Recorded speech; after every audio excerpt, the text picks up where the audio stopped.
Felina mai kako. My name is Jennifer La'a. Welcome. There are so many distinguished guests in the crowd. Thank you so much for being here. Welcome to the Liliuokalani Center. I am the executive director, and I'm so thrilled to welcome all of you. I was asked in the elevator when we started this program, and we actually have not officially started this program. We have what we would call like a soft opening, which is the summer, which hasn't even happened yet. So this is like our preemptive soft opening. And it has been so amazing to have Nalukai in this building. It is a 97,000 square foot building of play, imagination, excellence, creation, all the things. And I was here last week, Saturday, and I was able to listen to the young people gather around, and they just started to share their ideas and what matters to them. And I remember just being so inspired, and I had text my family, and I was like, they care so much. And I just felt like hope renewed, and it was just amazing to share this space with all of you. And so I'm just really thrilled to be able to bring you all here and welcome you into this space. And I don't want to take up any more time because there's so much to hear, to learn, and to be inspired by today. So thank you again for coming, and I look forward to meeting you more throughout the coming hours and then weeks ahead.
Kaulanaka ino ohia Ahiki kanaha ya molekala Ike ka iona kini nei Ke haone au ya oela Ika vai ka huli mau o ke auho Puana ia me ke aloha pau olela Uana ni o makiki ua kaolana e. Ia maina o pua kanaloi.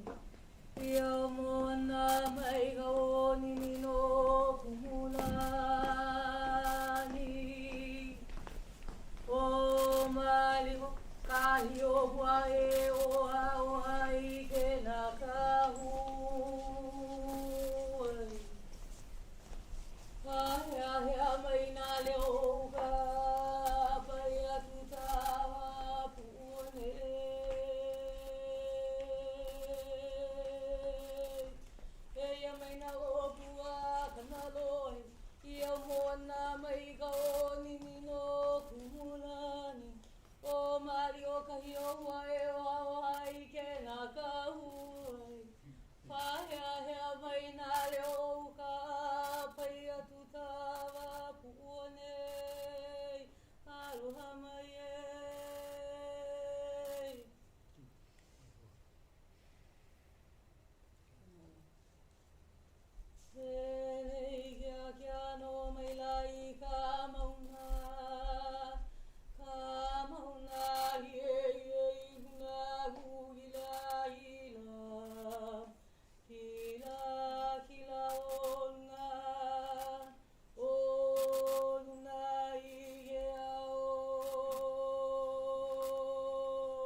ke aloha nui kākou. O wauno po mai kalani brother mai ka aina o Waimea ma ka moku puni o Hawaii. I ke manawa he haoli wau.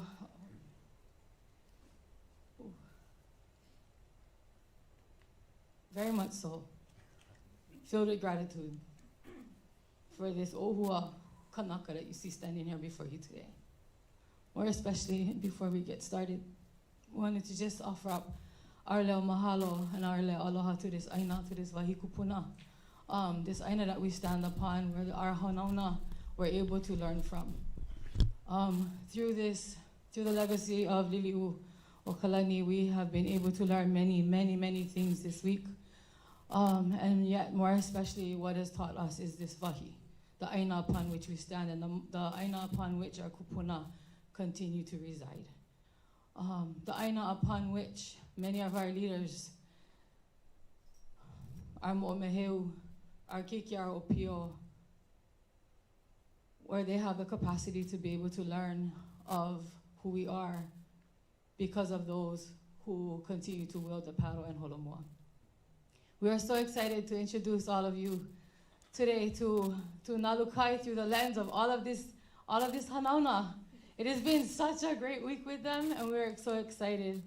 My time with Nalukai is about 6 or 7 years collectively, and I've watched us move from Hawaii Moku in Waimea to Hilo, and then from Hilo here to Oahu. More than anything, it is just, we are filled with gratitude to see family, to see ohana, to see friends, to see kaiaulu, and more especially to see those who are here to celebrate the efforts of our opio come together to continue to help us as a lahui to holomoa. We started off this week outside of the doors, down below first floor, none of us knowing what to expect, just knowing that we're gonna go into a new building, but that the new building was a building that Lili'u Kalani had envisioned for all of us years ago. We stepped into Iolani Palace. As a collective, many of you already know what that means. We were all able to gather to a degree up into her room. And it made us coming here and being here way more ono because of that. Way more ono because of that. And so we are so excited that the maka'ai that they share with you today will be ono too. And it will help to stir and to bring about more conversation and about how to potentially, as ohana, as kaiaulu, as family and friends, get into the ave ave and the wake of all the things that are happening now to move our kanaka forward. Ke aloha nui, mahalo nui, aloha no. Mahalo Nalukai, mahalo.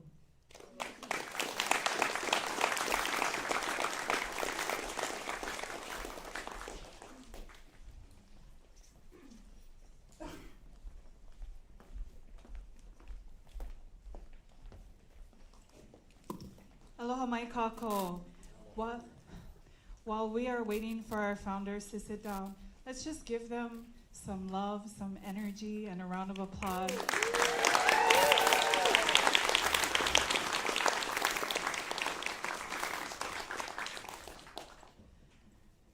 Thank you. They're really excited to spend time with you today and share all the culmination of work that has become of their 10 days with Nalukai. My name is Kirsten Kahaloa. I serve as the Executive Director of Nalukai Foundation, and I greet you today on behalf of our board, our facilitation team, everyone that has come together today to serve this program and invest in the youth of Hawaii through Nalukai Academy. So thank you for being here. Thank you for entrusting your ohana, your family, to us for 10 days if you're family. And for others, thank you for helping stand up these future leaders of Hawaii. Our program is meant to encourage using innovation and entrepreneurship to grow and excel the next generation of leaders here in Hawaii.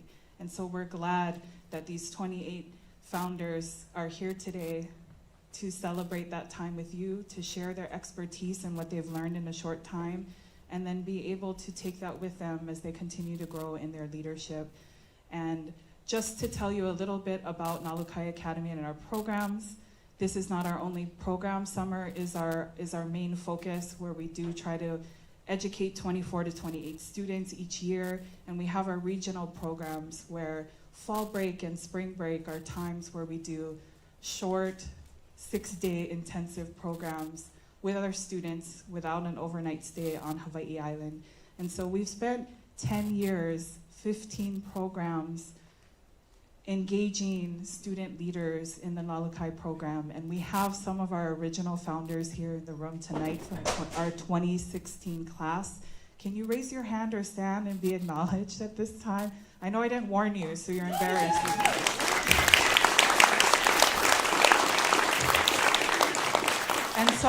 And some of those hand raised tonight are now members of our staff, or they are members of our board of directors.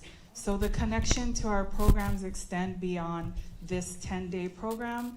For our founders who will get onboarded tomorrow, they join a network of over 300 alumni leaders in our community who are now growing in their collegiate education, they're growing and building businesses and beyond. And what does 10 years of our alumni network look like as we look to the next 10?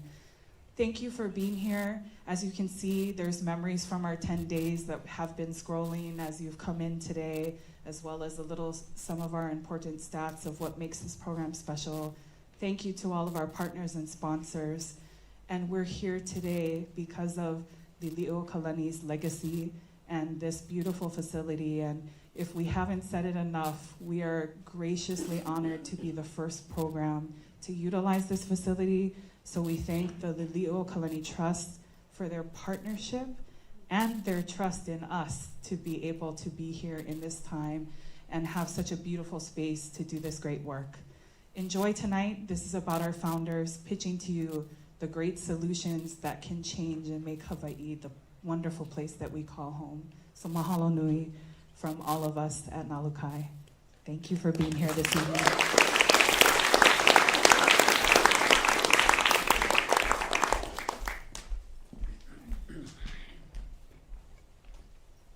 Aloha kako. I need these now. 10 years ago when we started, I didn't need these. Now I need these.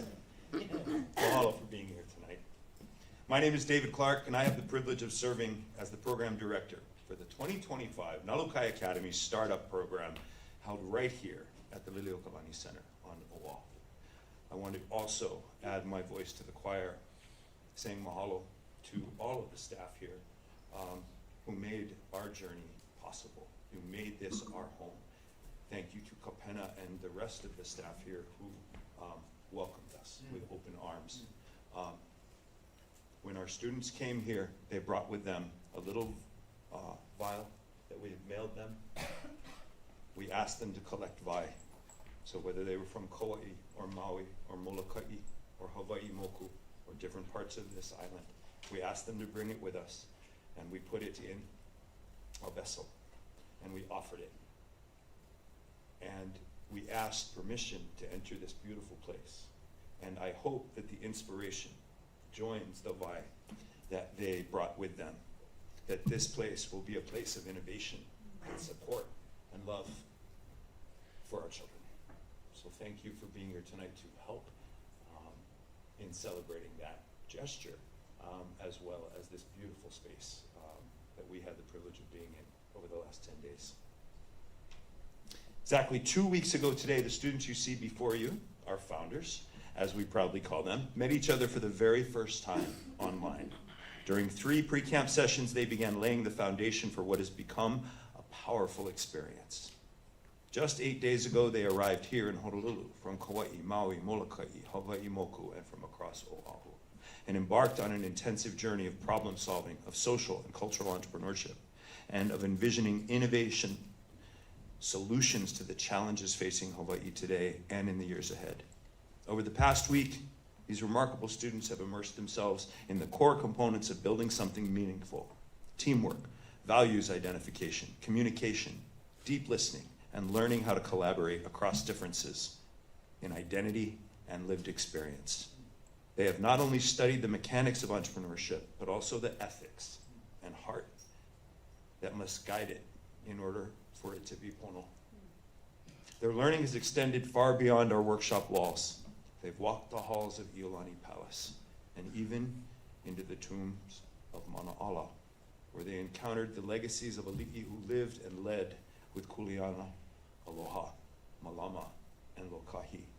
They've served the Aina in Kalihi Valley, pulling invasive species and restoring native forest, not just assisting in healing the land, but allowing the land to restore or awaken something in themselves. They've interacted with business and nonprofit leaders, entrepreneurs, educators, elected officials, cultural practitioners, stewards of the Aina, and a devoted staff of mentors to better understand Hawaii and their place within it.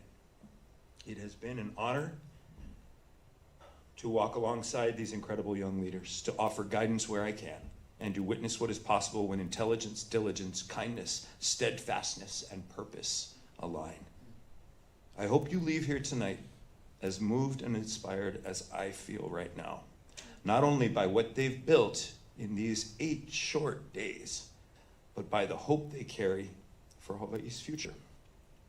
Mahalo nui loa for being here and supporting their journey, and enjoy.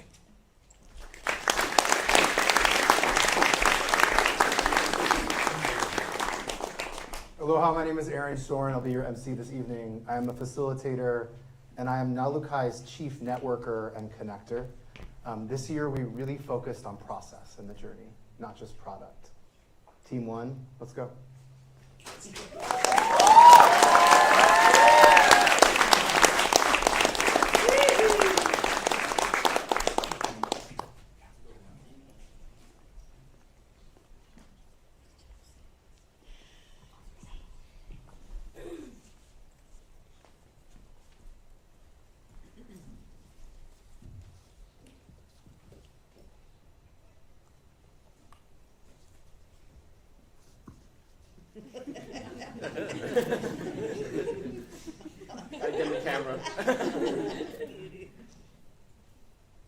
I'd like everyone to take a moment to close your eyes and take a deep, slow breath in. Now reflect on a childhood memory, a favorite one. Where are you right now? What are you doing? Who are you with? Are you with a grandparent, a parent, a sibling? Sit with that memory for a moment. Now open your eyes. One of my favorite childhood memories is sitting in the living room with my grandfather and enjoying banana bread. But the thing about banana bread is it's one of the only things that people make out of overripe food, when there are so many other things that it can be transformed into. Hawaii throws away a quarter of its annual food supply, which equates to $1 billion worth of food that farmers could have profited off of. This food ends up in landfills, which, when decomposed, produces methane gas. And this contributes to climate change at a rate 28 times larger than that of carbon dioxide. Understanding the breadth of this issue really allowed us to come up with a holistic solution to tackle all parts of it. It isn't just a food distribution issue, it's using that food. So, we have 2 parts of our solution. First, where we get food to consumers to use, and the second part being we're able to reuse that food in a value-add system to make sure it doesn't go to waste. So let's look at the first part of our solution, the app base. So on the app base, we have where consumers can buy food for a cheaper price. This means they're going directly to farmers and taking food from those farms for a cheaper price, which means they don't have to deal with middlemen, and they're able to connect broader with their community.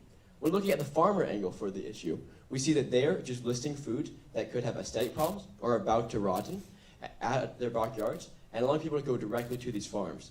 This allows them to have price cuts and sell them quicker than they would typically at a farmer's market or through typical distribution channels, allowing this rotten food not to go to waste. At Dialogue, we both have a website and an app for people to do this. On the app, farmers can list their product and see what kind of product is around them in their area. This will allow people in rural areas to see what food is near them and go to those areas and understand their community better. We're called Dialogue with the DYE because the second part of our solution is turning the overripe produce that isn't sold via our digital service into natural dyes.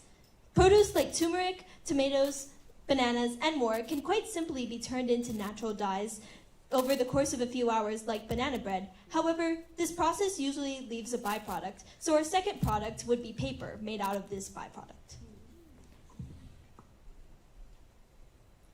There were a lot of values from previous business ideas that we had to implement.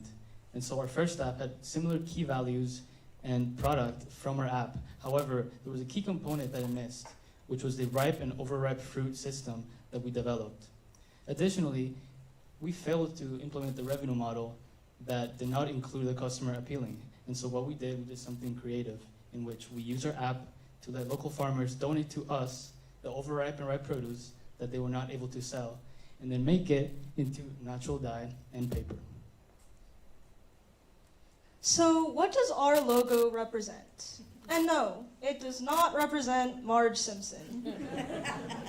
In all seriousness, our logo represents three main things. Number one, the pineapple, to represent the direct partnerships we are building with farmers to help our business succeed.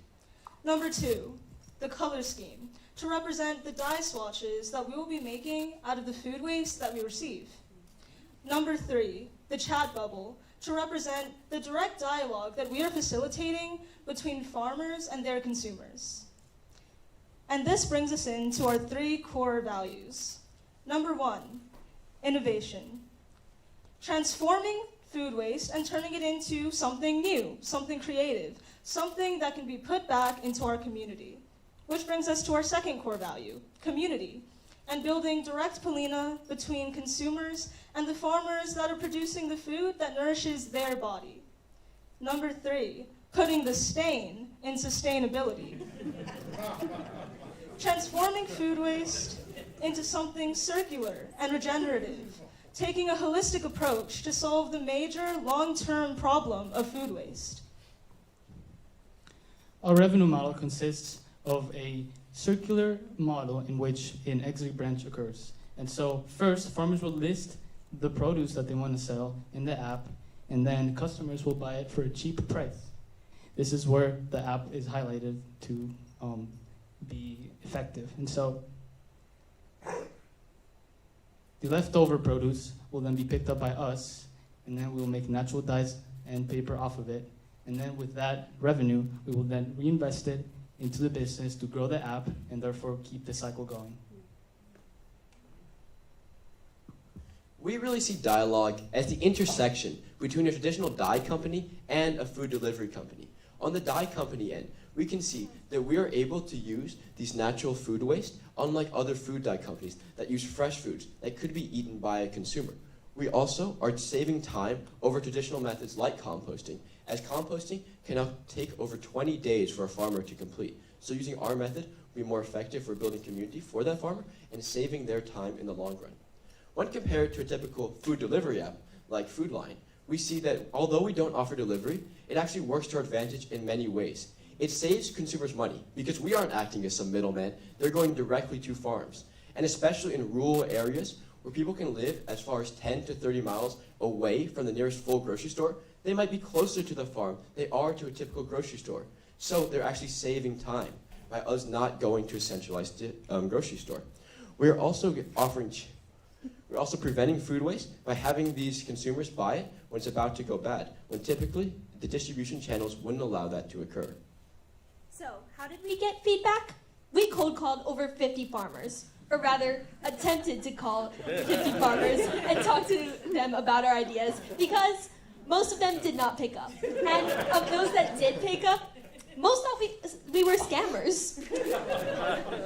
But we still got feedback because 4 farms picked up our call and answered and demonstrated interest in our services. So we learned that farmers are pretty hard to reach, which proves that farmers need a centralized, streamlined, and easy to access service to manage their produce. One farmer also told us to call them back when we actually develop our services because they wanted to use them. And I know what you might be thinking. Why should a bunch of high school students be the one to solve this issue? Well, I think it's down to 3 simple words. We eat food. But on a more serious note, I think we all have the unique experiences and geographical locations to bring an idea like this to life. My name is Say Smith, and I'm from the Big Island of Hawaii, and I have experience in computer science and debate, so I think that would be very important skills to bring to this issue. I am Martin, and I am the only one in the team from Maui. My school is very collaborative with local farmers in Makawao, and I'm also very passionate on environmental issues in the Hawaii Islands. I'm Serena, and I'm from Oahu, which I feel puts me closer to the distribution and consumer aspects of imported food. I also have an interest in computer science and environmental science, so I feel that this project is the perfect intersection between both of them. Aloha, I'm Kiari. I am also from the island of Oahu, and I'm the graphic designer and writer for this team. But why food waste? Well, 2 words this time. Banana bread. And I know we all love banana bread, and I just made you all hungry. But in all seriousness, our team wanted to learn how we could take food waste and take it into something more, something bigger, something that wasn't just overripe bananas, but overripe everything. And this leads us in to how you guys can help us. If you have any family, friends, or literally anyone that is a farmer, knows a farmer, let us know, because we would love to have a dialogue with you.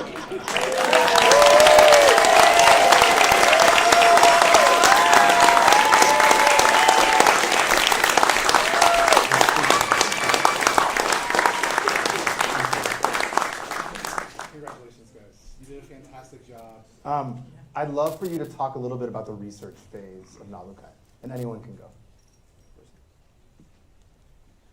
I'll speak on my experience with the research phase in Nalukai. I found it to be really transformative. Like, I don't know, it's a thing my teacher at my school brings up. There's big R research and there's like little R research. Little R research is like, you're just going on Google, looking up whatever. But Nalukai really taught me like that big R research, where you're going out there, calling people, testing your product in loops, and improving on it constantly. I feel like that's why we didn't move away. We moved away from a simple like, oh, let's just basically make like WhatsApp for farmers. So I think that was really what taught me research at Nalukai. I agree with Say. I feel like Nalukai was able to broaden our perspective on what research means. It's not just going, finding information on the first credible website you find. It's actually getting into the field, interviewing experts, seeing what your community really needs, because even though we started creating solutions and we thought, hey, this is a really great idea, we found holes, we found inconsistencies, and we had to learn how we could adapt to that, how we could make it the best product that we could for our community and the best product for our solution. Thank you. I'd love to throw it to the audience for a question, and I'd love to just start randomly calling on people if I don't see some hands. I'm just scoping it out right now. Emma's in the front. Go for it. Can you tell us more about some of the pivots that you guys had to make throughout the ideation process, identifying a problem, considering different solutions, revenue models, and I guess preparing for the pitch as a whole, but you guys can pick which aspect. Right. I can tell you about the pivots we took. So we began on food imports and how our dependency on them is around 85 to 90%. And we also wanted to tie that in with education. And so we started looking at kitchens in public schools and how the infrastructure in them is really old to the point where they couldn't really implement any local food kind of in the lunch, right? And so after that, we pivoted into what I talked about, our first app, which was Hōʻike, which is very similar to what we have right now, except it lacked the overripe produce that we focused on food waste. And so kind of our problem statement changed, and we had kind of a different idea after that. And we also pivoted to, for a second, we pivoted into incense and smoothies instead. And yeah, it was overall a really fun process. Yes. Yeah. Big round of applause.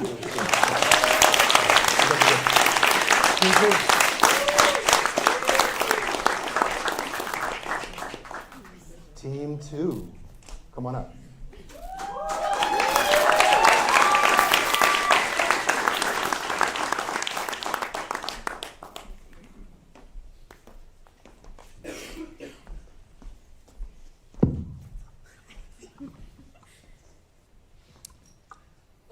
nā kumu, nā ohana, ame nā po'e au pau.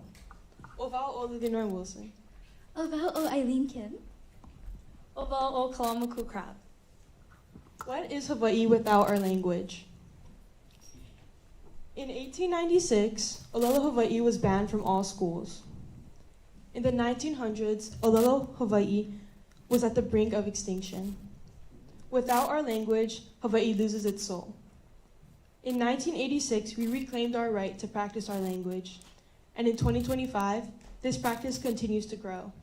But across Hawaii, about 2/3 of Hawaiian teaching positions are filled by emergency replacement or unqualified kumu. An unqualified kumu is a teacher who has an Olelo Hawaii degree but not a teaching certificate. That leaves around 50 classrooms without a qualified teacher this year. That means 915 passionate students aren't getting the proper education in Olelo Hawaii. At the same time, the rapid growth of Olelo Hawaii has heightened in the islands. More residents and families desire the experience Hawaiian immersion schools provide. That momentum is powerful, but without enough kumu, we can't sustain it. As a result, students are turned away, waitlists grow, and the few teachers in place are overburdened. We risk losing ground just as we're gaining it. As a team, we were full of big ideas, big dreams, bold visions, and thrilling features we wanted to bring to life. We wanted to do it all. We started with the idea of simply offering Hawaiian language curriculum. From there, we imagined becoming the ultimate Hawaiian education hub. Something expansive, innovative, even dreaming of Just Hula, a Hawaiian twist of Just Dance, to make cultural learning more engaging. But as we listened and reflected on the kind of impact we truly wanted to make, one thing became clear. We needed to center our Hawaiian language kumu. These teachers are more than instructors. They are culture bearers, mentors, and the heart of Olelo Hawaii. We wanted to create something that would honor their role, feel their passion, and help them stay in the classroom where their impact shapes generations. The feedback we received along the way was so powerful, it reminded us of this image, a girl standing at a crossroads with many paths ahead of her. That was us. And while every path held potential, we chose to center our Hawaiian language kumu because in the words of Representative Kristen Kahaloa, our people are more connected and more powerful when we understand our language. Because when we support those who carry the language, we protect the future of the language itself. This is why we created Olelo Ola, a digital platform designed for Kumu Olelo Hawaii by individuals who care about them, their future, and the future of Olelo Hawaii. The first feature of Olelo Ola is Olelo Hawaii Masterclasses. Think of pedagogy, but specifically designed for Kumu Olelo Hawaii and all asynchronous learning.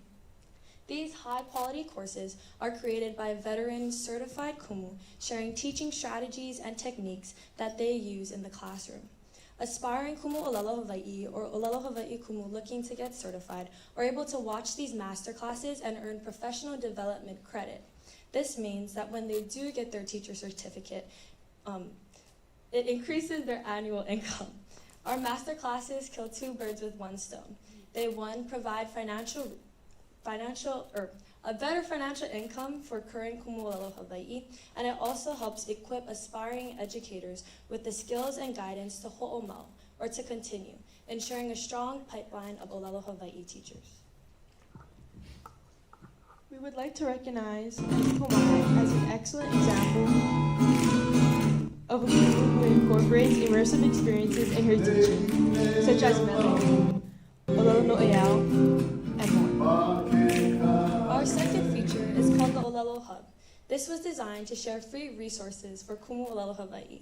For instance, there could be vocabulary, flashcards, supplementary science homeworks, educational documentaries, or even stories of our Hawaiian kings and queens. With the rapid growth of Olelo Hawaii learners, our hub saves Kumu time translating, searching for new curriculum, and most importantly, it allows them to spend their time where it should be, teaching their students. So if we click on Nawaiwai Hawaii, teachers have access to a copy of flashcards regarding Hawaiian values. These values symbolize us. Ho'olau Lima, or collaboration, Through Ho'olalima, we uplift each other. Whether Kumu come together to share, learn, and grow, our collective strength builds a thriving, supportive Olelo Hawaii community. Ho'omau, or continuity, drives our commitment to the future. Even in challenge, we persist, nurturing and retaining Kumu so that Hawaiian language can continue now and for generations to come. Mo'umaheo, or culture. Rooted in tradition, Mo'umaheo reminds us that Olelo Hawaii is more than words. It carries the soul of our people. By honoring cultural foundations, we teach not just language, but identity. This is our logo. The outline is of a bakala leaf, and on the left side features the Hawaiian flag, representing our people and language. On the right side, you see a kumu who's guiding and nurturing the student. Together, this creates Olelo Ola. So you may be wondering, how do the Olelo Hawaii masterclasses and the Olelo Hub work together? How do they ho'olalima? Well, imagine a teacher watching Kumu Kahanuola's masterclass on implementing Hawaiian values into their papa or class. This video can be watched at night, and then the following day, that teacher has access to the flashcards provided by Kumu Kahanuola that translates each Hawaiian value. Unlike Vaihona and other Olelo Hawaii curriculum databases, Olelo Ola ensures that lesson plans are utilized accurately with the inclusion of masterclasses that correlates to each particular curriculum.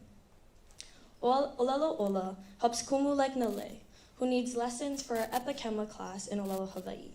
We help Kumu like Makani Olu, who are looking for another source of income for his growing family. We help college students like Wailele, who need assistance and guidance in receiving her certification. And we help people like Kahanu, who would have continued to be a Kumu Olelo Hawaii if the pay was sustainable. First, we aim to partner with the Hawaii DOE and Office of Hawaiian Education to fund masterclasses, so Kumu can take them at no cost, while experienced Kumu are paid to create them. Second, we'll pursue grants from organizations such as the Liliuokalani Trust, Kamehameha Schools, and OHA to support the Olelo Hub, ensuring curriculum stays free while compensating Kumu for their contributions. Ika Olelo no Keola, Ika Olelo no Kamake. In language there's life, in language there's death. There's many translations to this Olelo no Eau, but to Olelo Ola, it means, in the Hawaiian language, we find the life of our race. Without it, we shall perish. Meet our team. This issue was very important to me because I'm in my 5th year of Olelo Hawaii at Punahou, and I have a business called 100 Girls Jewelry where I incorporate my values and language into the products I make. I'm also in Olelo Hawaii Makahiki Elima at Kamehameha Schools, and I recently used the skills that I've learned in that class into a recent documentary for National History Day in regards to the Protect Kaho'olawe movement. And through our Olelo Hub, I want to be able to share the ike that I learned and share this film for other Kumu Olelo Hawaii so that they're able to share it with their haumana and share with them how they can use Olelo Hawaii beyond the classroom. And for me, in just less than 10 days, my team helped me feel more connected to our culture through Olelo Hawaii. And as the next Hawaii State representative for the National Student Council, I would be honored to advocate for Olelo Hawaii at the national level. And although she couldn't join us this evening, we want to recognize Jaisha Ferreira Hamea for helping play a key role in this project. And this is where all of you can support by following us on Instagram at Olelo Ola, and joining us on our journey to uplift Olelo Hawaii and the Kumu who carry it forward. This is Olelo Ola. Kumu connected, Olelo protected. It's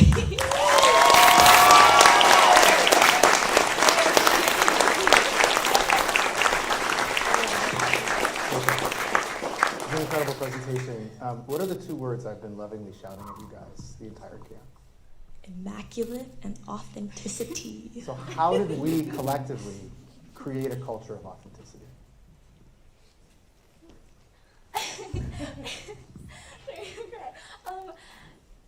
I think for our team, what worked so well for us is really just getting to know each other and connect on a deeper level that's just working in a team setting. We really created we were able to create an environment where we all felt safe, and we were just able to have fun with each other.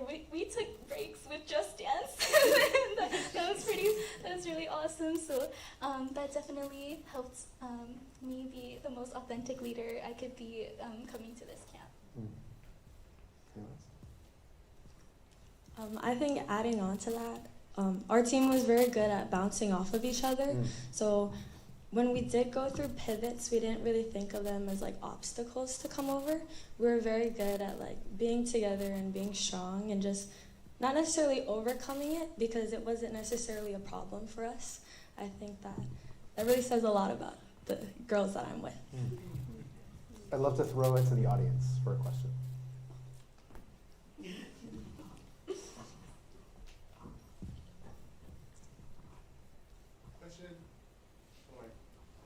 Aloha.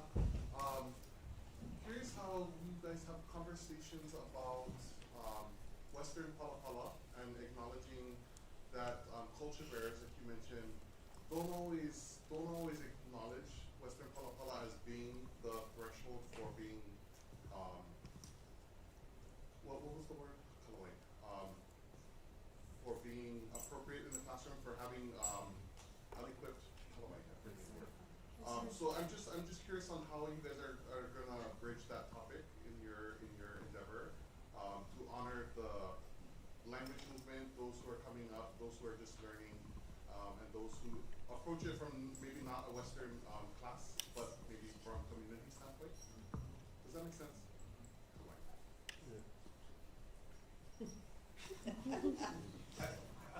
Matt? Yes, please. Have you thought at all? Have you considered the different ways the curriculum is delivered?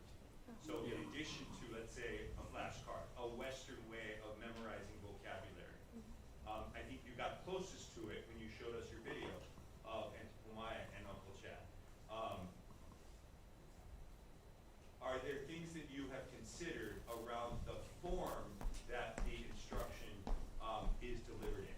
And perhaps some of the resistance that comes in a traditional setting that might not be as open to different methods of delivery, like Melanie, for instance. Is that close?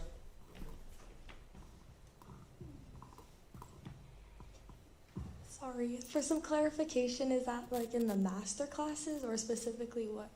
Either way, I think what he's pointing out is there has been some resistance sometimes to the idea of not teaching Olelo, but teaching Olelo in ways that Olelo has maybe traditionally been taught instead of the ways that it's been taught in schools.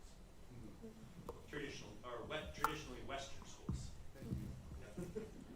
I think that a way we're really going to emphasize that is in our master classes and bringing in not just certified Kumu Olelo Hawaii, but when we were talking with Kumu Nile Young, who is from Navajo Colonial Pu'u, she also emphasized that there should be other ways, maybe like not necessarily master classes for like Hawaiian values, but maybe master classes for like how to build a mala for your class, or how to build more like traditional things.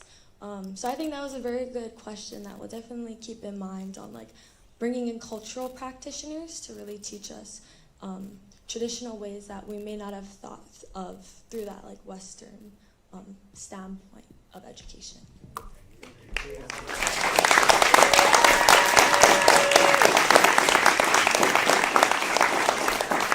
Last question, can you talk about your team leader? And can you talk about the role of a team leader? Trinity is right up there. She was an amazing team leader, and she helped guide us, kind of giving us like helping hand, especially when we one of our members couldn't make it. She definitely stepped up and she helped us finish our presentation and make it an awesome one. Yeah, she was really great. Yeah. And she let us go on Just Dance breaks, which was really awesome. And she did Just Dance with us. That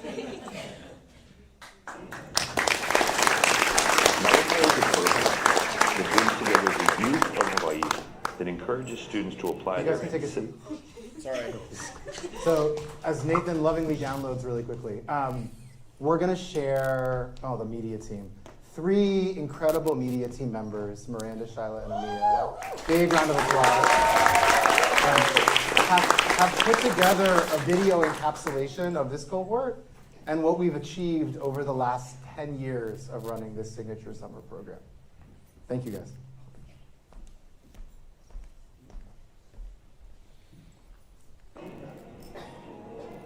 Nalukai is a program that brings together the youth of Hawaii, that encourages students to apply their considerable experience, knowledge, and background to develop solutions to real-world problems that they're interested in solving.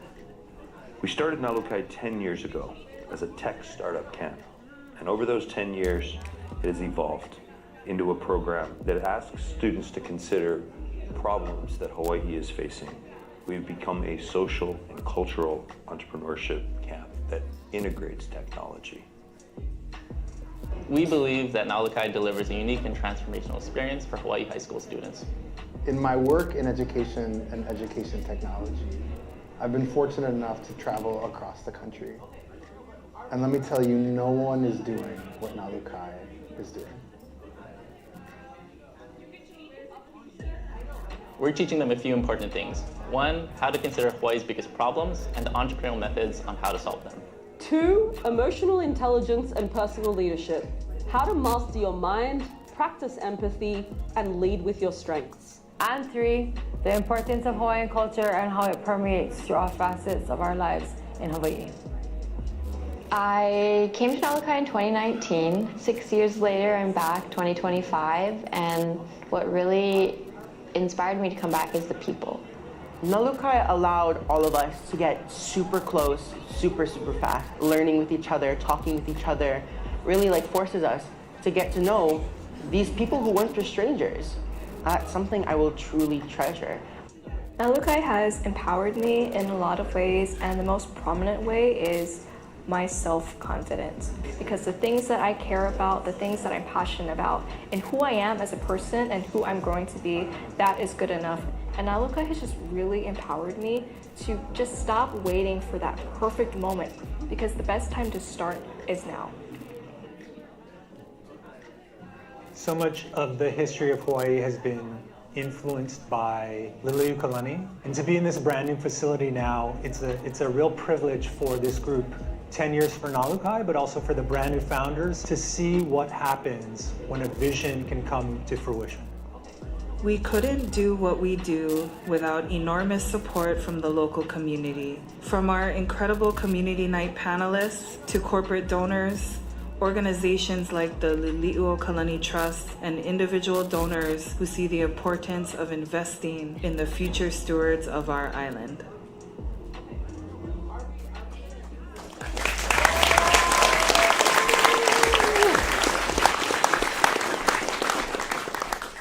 What's remarkable about media at Nalukai is everything that you see on Instagram, everything you see on the website is created by our founders, by our alumni. So it's another way of our alumni getting to stretch, show their skills, and build out their resumes as well. Can I get team 3?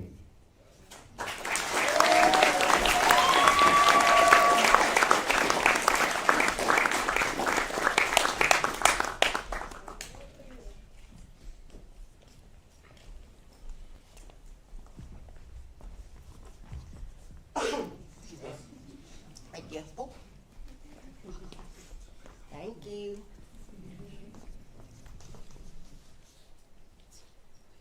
We are Ho'opunana. Ho'opunana is the Hawaiian word meaning to nest, to make a nest or to settle in a nest. Ho'opunana ka mana'o, to set the mind on, plan, or to focus attention. So that's what you should do.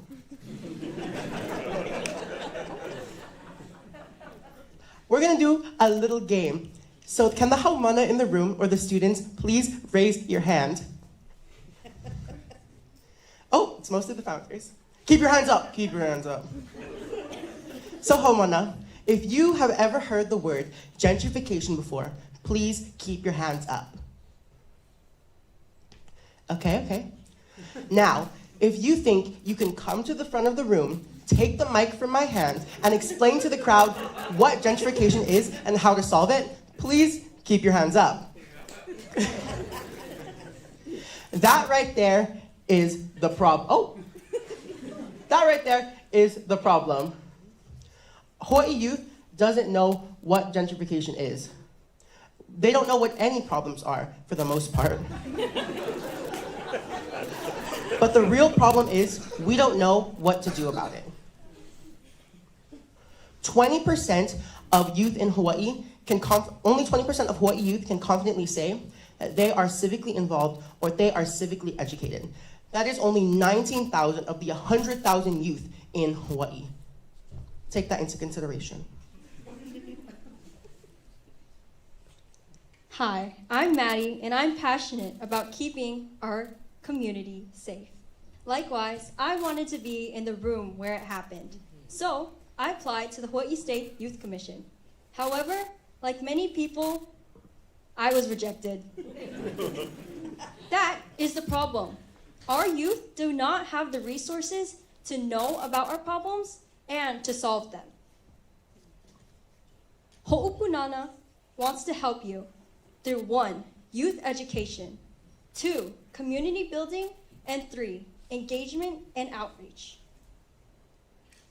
The concept of gentrification is the consequence of multiple issues. How do we get youth to engage and take these problems and find a solution when they can't even understand what the word means? What we do is that we educate them enough to understand. So let's break it down. We chose to focus on affordable housing because we want to live here. We want to stay grounded in Hawaii in 20 years when we're adults. Once again, our current campaign or case study is about housing. Most youth have a shallow understanding of what the housing crisis is. They think of the fancy high-rises, the fancy hotels, the small little apartments that cost $1 million. So, our solution is a Ho'opunana Youth Conference.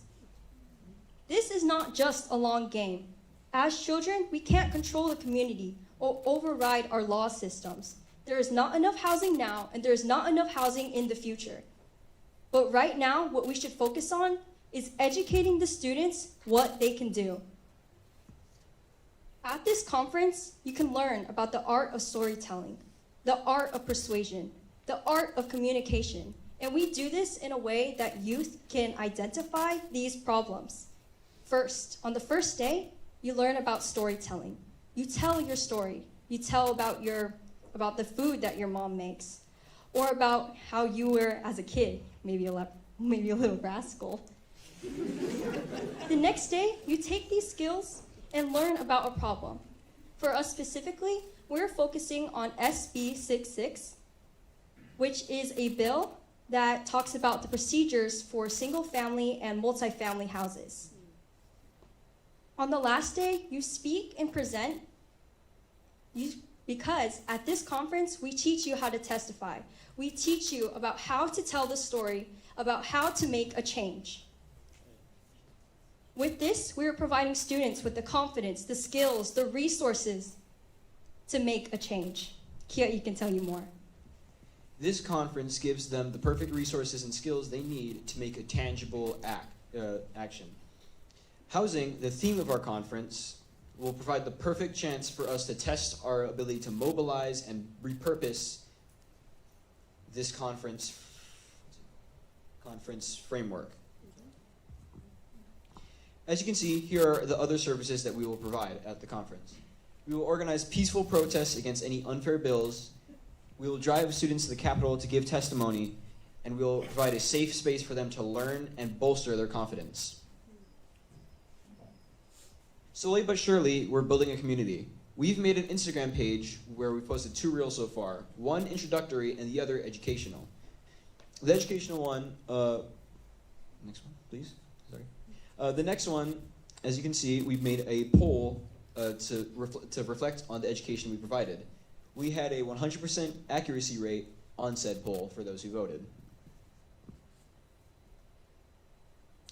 And here is our revenue model. We are a nonprofit movement funded mostly off of Hawaii-based grants and donations. Here are some of the organizations that could give us grants, for example. And here is our donation list. For $5, our cheapest donation is Hua Ua'u.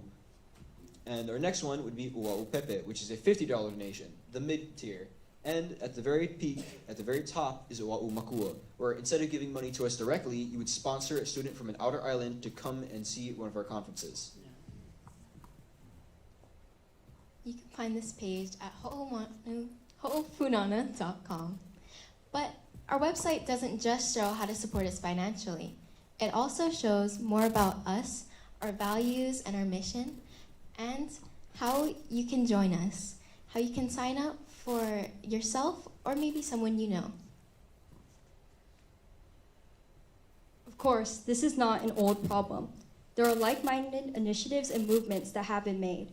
However, like Housing Hawaii's Future, they focus on one topic.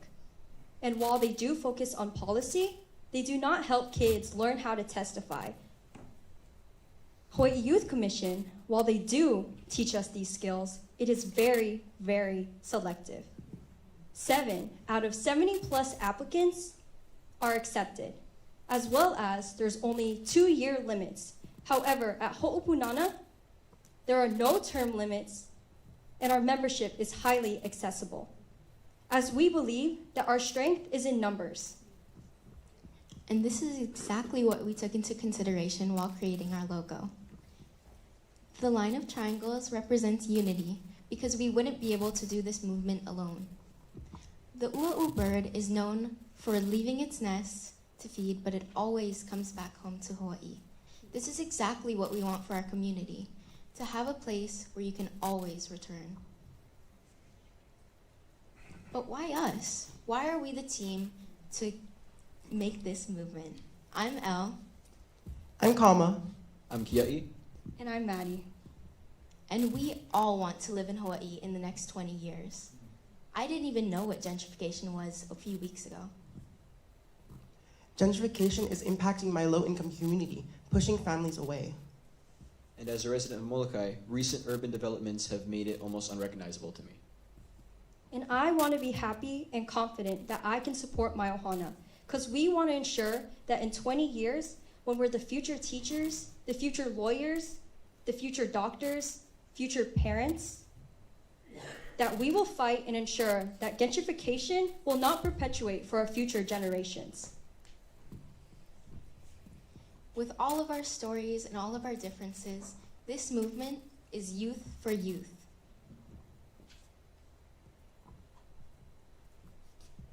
But you may be wondering, how is this going to even work? Do people even want this? Well, yes, they do. Yeah. Surprise. We know this is going to work because people want it. This is Sonoy, or to her friends, Sunny. Sunny helped testify and passed Bill HB 133. And when we interviewed her, she told us with all sincerity that if we had been around while she was testifying, her voice could have been uplifted tenfold. And here is our call to action for you. Get involved, stay eager to learn, and encourage others to do the same. Follow our Instagram page and make a donation if you could. And we know that not all of you in this room are youths, but I'm sorry, I'm just stating a fact.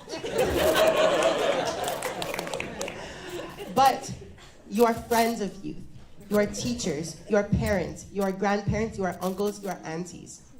And if you can tell the youth that you know about our movement, we can shape Hawaii's future for the better. To create the nest that we want to live in. Mahalo nui loa, and let's fly home.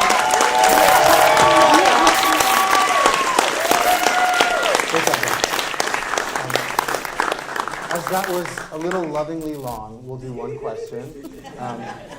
It was beautiful.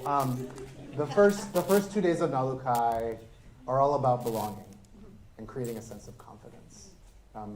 What are you proud of about yourself? So one of the things that we had to do a lot was pivot. We pivoted like a lot. So I'm really proud of our final product because it's something that we ended up all being really, really proud of and something we want to continue even after Nalukai. For example, one of our first iterations of our project was kind of doing this, but I'm not even going to mince it. Our thing was just Hōʻī Housing by Sterling Higa. So we are Sterling Higa. During our ideation phase, we wanted to do something like a business. We were going to connect people who were having problems with their houses, especially with an emphasis on property tax. However, as I was researching about taxes for maybe 2 hours, I was like, ooh, this is really boring. And we thought to ourselves, why are us children trying to solve that? We were thinking, we were thinking, why were we trying to solve the product of a problem? So we thought, let's start it, let's try to finish it at its core. So now let's shift over to our policies. Because we want to start, our problems have problems, so we want to start at the core problem. And that's why us youth, we found a way to highlight what we wanted to do. And it was so much better than taxes. And Sterling Higa. Thank you. Thank you, thank you, thank you. Team 4.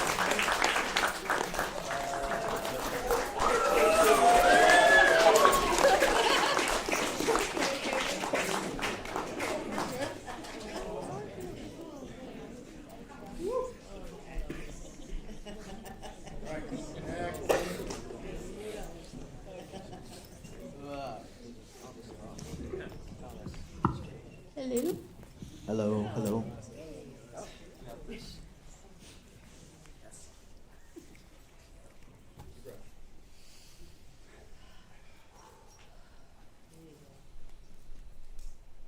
This is Amelia Bowman. Most people know her as Miss Bowman, but I have the honor to call her Mom. She is the current English language learners teacher at Kealakehe High School, but she has experience as an educational assistant at Kealakehe Elementary and Middle School. Watching her spend late nights grading assignments and planning lessons for her students has taught me nothing but compassion and respect for my teachers.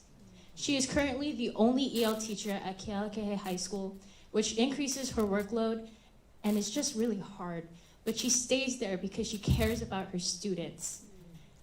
This problem is so important to me because I care about my mom, and this is just one way I can give back to her and the many educators we have here in Hawaii. But she is not the only one. In Hawaii, nearly half of our teachers leave the classroom within just 5 years. And that's not just a turnover, that's disruption. That's missing mentors, that's lost trust. And this isn't a new issue. Year after year, headline after headline, the articles have been telling the same story for such a long time.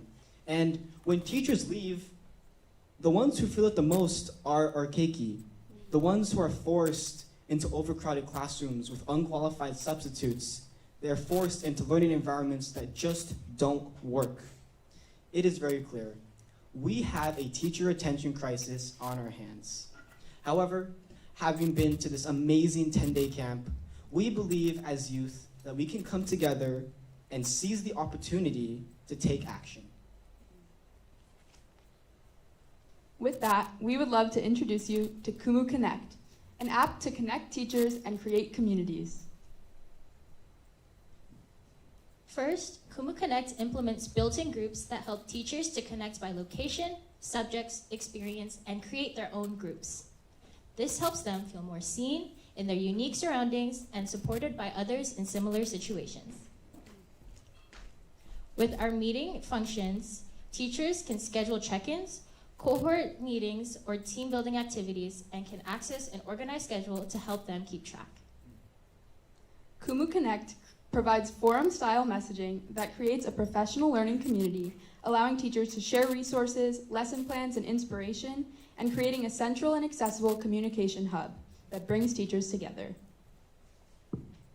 Along with that, with our Essential Resources tab, teachers can access forums, career advancement opportunities, and emergency information videos that make important information easily accessible.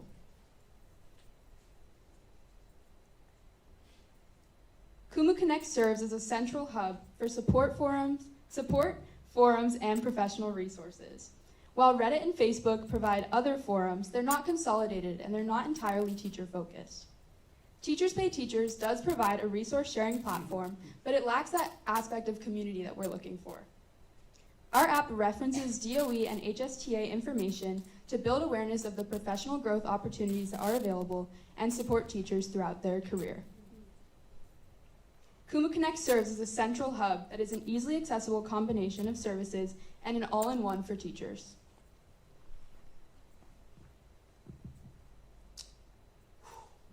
Okay, so going into revenue models, so our revenue strategy is built on 3 pillars. First, securing grants from educational or government organizations. Second, connecting donations from communities and people like you, parents, students, teachers, everybody. And third, we are launching our Kumu Discounts program. So we're gonna be only offering ads from organizations that offer discounts to teachers. So it's more targeted and relevant and helps our educators a lot more.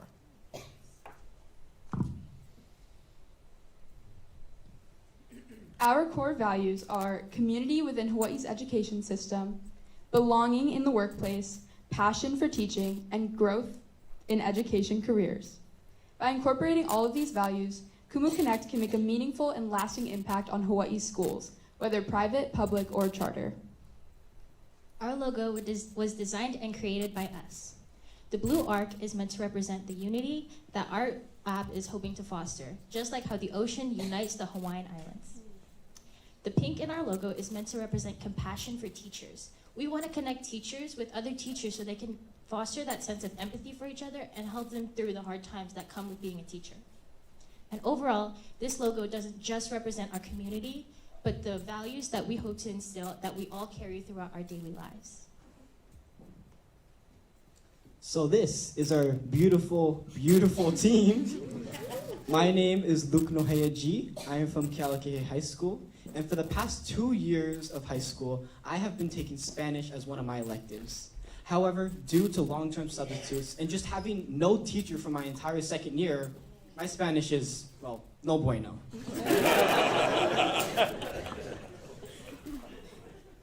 My name is Keone Randolph. I go to Hilo High School on the Big Island. And for the past year, I'd say over a year, I've been taking AP US History, and we've had a long-term sub. And that's severely impacted our academic performance, and this is definitely going to show up on our exam after. My name is Kenzie Brammer, and I just graduated from Kalaheo High School, where in my sophomore year AP World History class, we cycled through substitute teachers, leading to confusion before the exam. My name is Julia Bowman, and I am from Kealakehe High School, and in my 8th grade year, I had a long-term sub whose native language was not English, teaching my English class. So, why us? As seen in the previous slide, each of us have felt this problem in different ways, in our different communities and on our different islands. But together, we realize it's a part of a bigger issue. And secondly, we are Hawaii's rising youth. This is our education system, our teachers, and most importantly, our future. And of course, we all care. Not because we've just been through it, but because we believe we can make an impact and change it. All right. So as part of our problem discovery process, we conducted interviews with 13 representatives from a range of institutions and organizations, including Kalaheo Schools, Kealakehe High School, Kamehameha High School, and Hawaii State Department and Board of Education.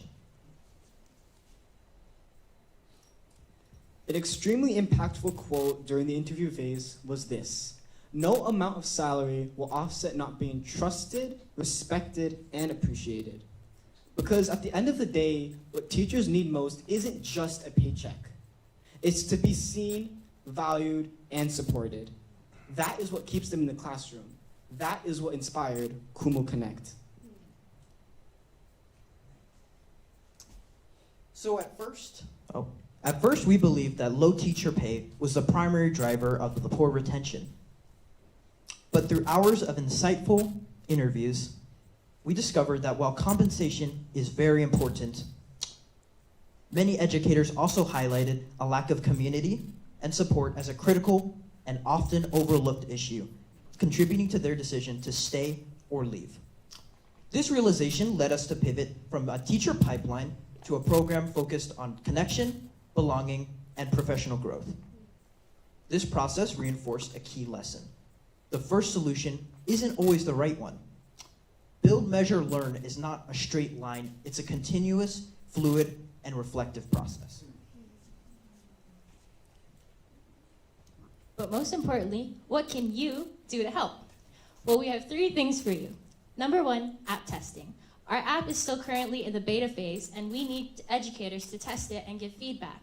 So if you are an educator or know an educator that's close to you, make sure to reach out and spread the word about Kumu Connect. Number 2, awareness. In order for our app to thrive, we need local teachers to interact and foster a sense of community. So, again, spread the word about Kumu Connect so we can get users live today. And finally, donations. In order for our app to succeed and further our efforts, donations are greatly appreciated. So if you're feeling rather generous today and want to support our cause, go ahead and sign up to be a donor on our website today. Mahalo!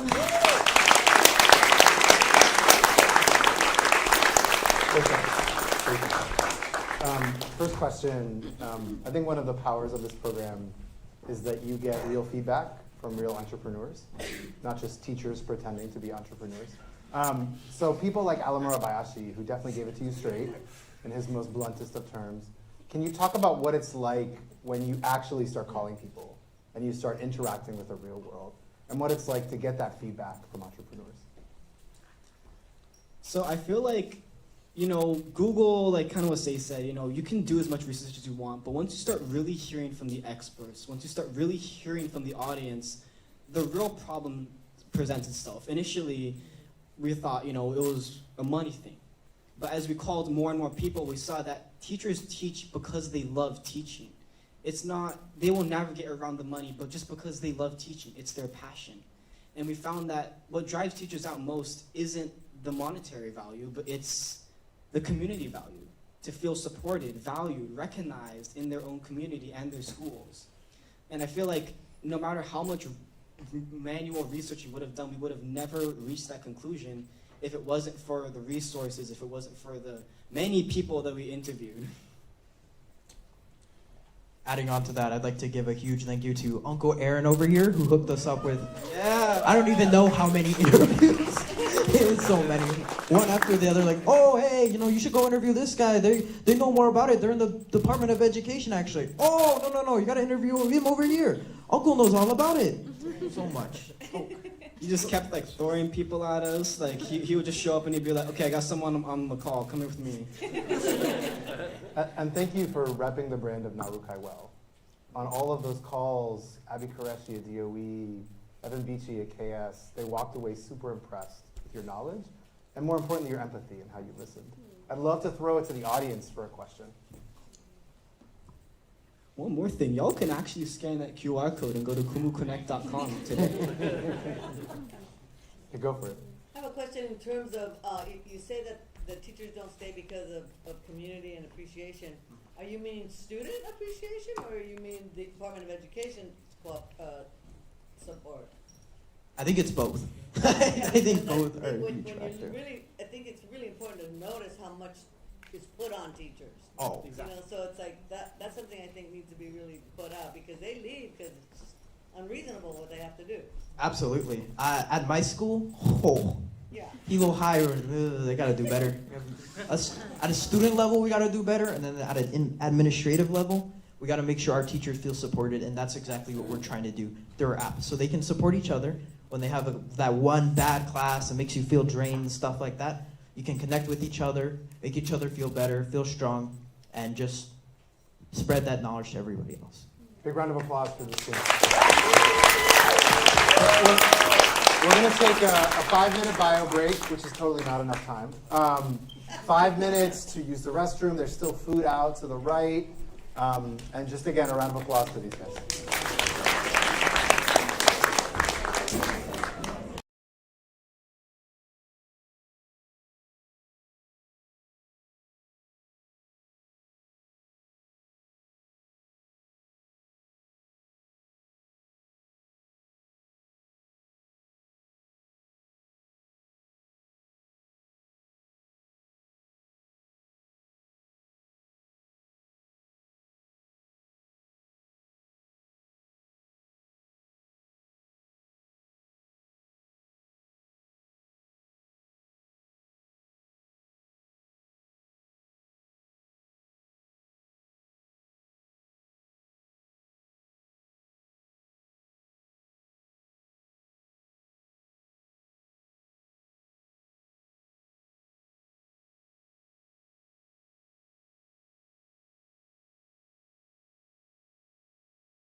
authentically capturing who you are.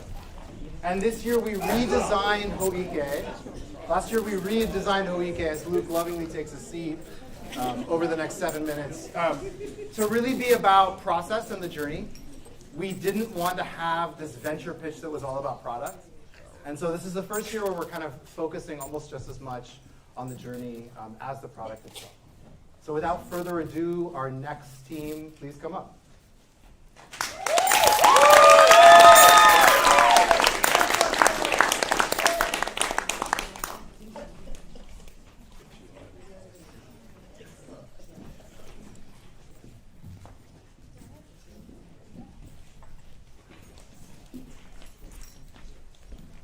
Team, deep breath in.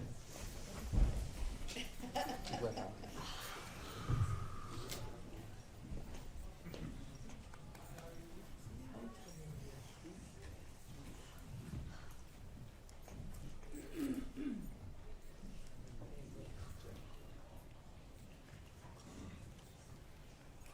Every year, 10 million tourists visit our islands, compared to the 1.4 million local residents. That's more than 7 times more tourists than locals.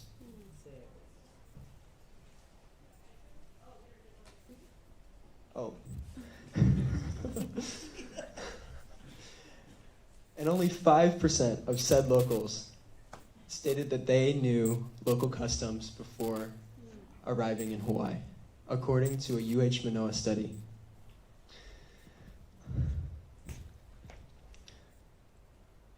A lot of the education, okay.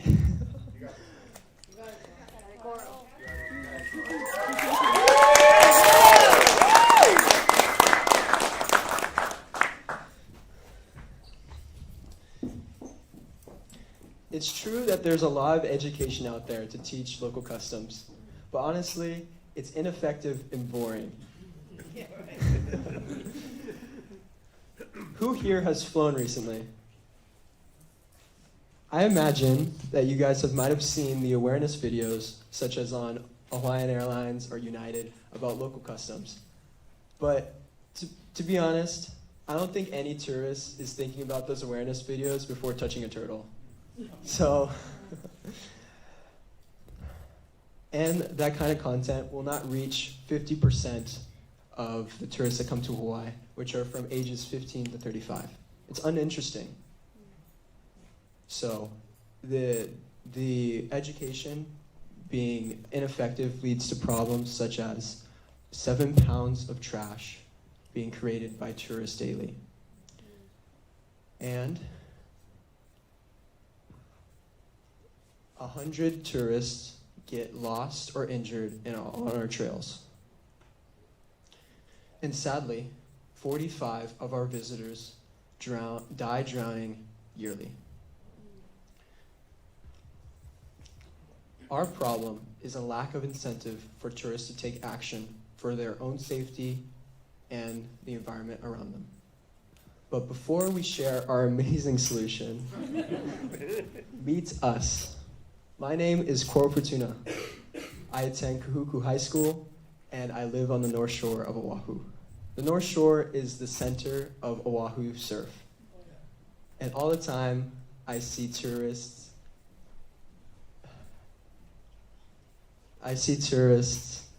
endangering themselves and others. Hi, I'm Cassidy Crowley. I go to Punahou School. I'm a rising junior.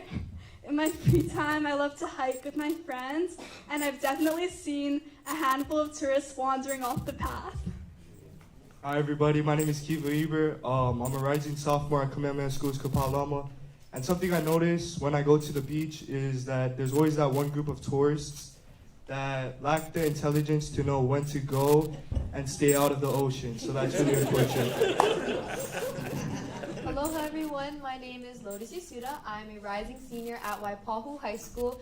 And on the road, sometimes there's aggressive drivers, people who don't want to let you in, and some of those people are tourists who don't want to throw up a shaka to say thank you. And so Coral mentioned a lack of incentive for tourists to either want to learn or just abide by the local customs that they are offered through educational resources. So we wanted to incentivize it through gamification because our target market is 15 to 35-year-olds who are social media oriented or already on their phones. And so we took inspiration from Pokemon Go and collectibles like Smisky. For Pokemon Go, we used inspiration from their geo-based location. So wherever you go, your phone kind of knows where your location is. And for Smiskies or the collectibles, some people, like Uncle Carl over there, has a Sony Angel on his phone, or people just like to get all these types of collectibles just to have them. And so we wanted to incentivize through something that people already like. So that's why we have Hele Hawaii. And I'm going to pass it on to Kiva to tell you a little bit more. Okay, so when you open up our app, you are greeted with this interactive app based on your location. Scattered across this app are these places called local stops. And what these places are for the tourists and the people using our app is it's a type of way that they can gain knowledge about the certain stops. And there's also exclusive Hawaiian characters here. As you can see at the top, there's Iam Tongi, there's King Kamehameha I, Queen Liliuokalani, and Dukana Moku. But for this example, we're gonna be on the south side of Oahu at Waikiki, and we're gonna go to Dukana Moku's local stop. So as you see here, once we're at the stop, you will gain Pono points. And you will also receive a tip from that person. In this case, it's Duke, and he says, when in doubt, don't go out. So what that pretty much means is when you're out there looking at the surf, if it looks dangerous, just stay on the beach, don't risk your life, you know. And yeah. You will also receive an info card about that person or place. It will pretty much tell them who they are, about the area that they're located in, as well as local customs of Hawaii. And then there's also a leaderboard, which you can use those Pono points to climb up to the very top, and it kind of gives a sense of competitiveness as well as encourage our users to use the app even more.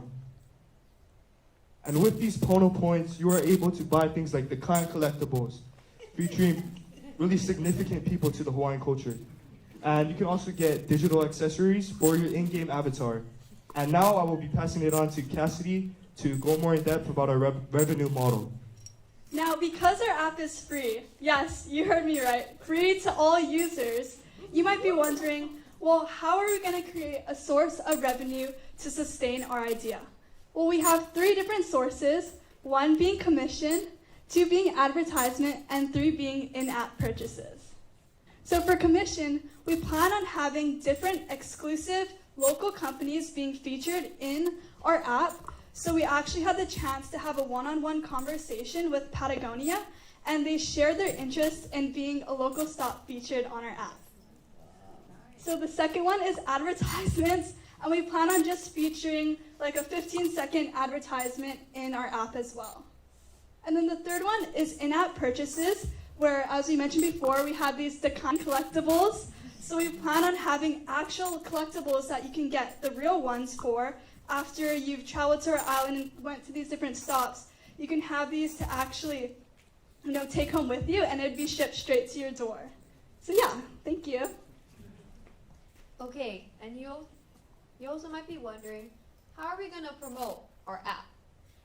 Cassidy mentioned that we got to do a one-on-one interview with workers at Patagonia, and they introduced us to that environmental corner, welcoming us to add a QR code or anything about our app so that the public can get to know it, because we had similar values to them. And so, with other local businesses that have similar values and want to collaborate with us, we plan to utilize them to share our app with the world. Although app engagement and revenue are important, that is not our end goal. Initially, just like all the other groups, we had an initial idea and then we pivoted. For us, this initial idea was to have a culturally grounded platform where tourists can have experiences going with a local. However, take a look at Airbnb experiences. What do you notice? we realized that we cannot control the hosts and what content they put on, as well as the narrative that they create. As you can also see, this content is geared more towards entertainment rather than impact. And that was not our goal. Our goal was for our tourists to take action.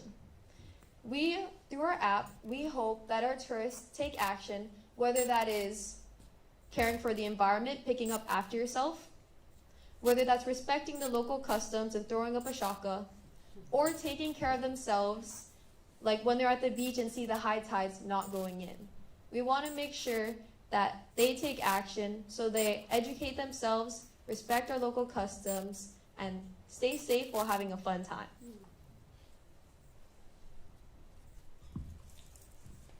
As Liz touched on, our values, this quote by Duke Hanamoku fits our values perfectly.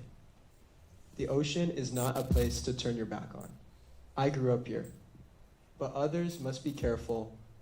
We who know her must be ready to help when she turns. So in a literal sense, this means don't turn your back to the water because you can get swept away. But for us, it means turning back to our land and our ocean when they need us the most. And all of you in the audience are probably not tourists. You're probably local residents. However, can you raise your hand if you have a family or friend that lives off island? Pretty much everyone, right? We need you to share your app with your family or friends so that they can come to Hawaii, have a great time, but also know about our culture and can stay safe while they're at it. And for local businesses out there, if you want to be featured as a local stop on our map, please talk to us after Hōʻike. We need you. We are Pele Hawaii.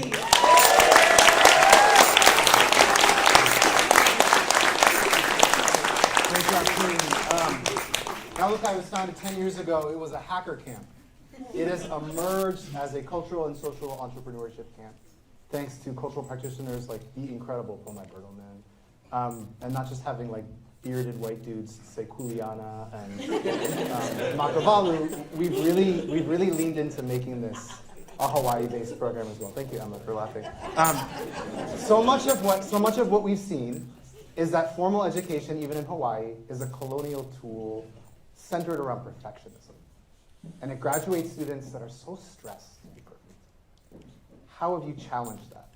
How, through talking to others, through presenting beautifully, have you challenged that culture? Who wants to go first? Okay. Coming into camp, I always want to do my best. And we were ideating problems because you can't create a solution without a strong problem. However, I like learning about everything and putting my 100% into every single problem I saw, that I was the last person standing at the posters trying to put a post-it of my name on the problem I was most passionate about. And that's when Uncle Davey came up to myself and Kiari, one of the other founders, and he said that Nalukai is not about perfection, and most of the time, the ventures that we present to you are not always going to go out to the world. However, Nalukai is all about the process. They want to teach us the process so that if we do want to start a venture, that we know the process, we've gone through it, and we have the tools we need to succeed. And so that helped me realize that, nothing's going to be completely perfect, but if I know the process, and if I continue to iterate, then I'll be able to succeed in the future. Sorry, can you repeat that question one more time? How did you challenge perfectionism? How did you get imperfect work out there? How did you challenge, as May talked about, the saboteurs, right? And lean into the kind of confidence of what you guys are doing? Yeah, so when I first came to camp, I was definitely nervous. I didn't know anybody, nobody knew me. And yeah, so what really built my confidence and allowed me to control my saboteurs was definitely, practicing the stuff that we did, like presenting, talking to people, socializing, networking, and something that's like I really appreciate that I didn't know helped me like this much would be definitely like the exercises and like the workouts and like the warm-ups to like kind of control yourself and like flip the switch in your head to make you to help you, focus on what's necessary and what the goal is.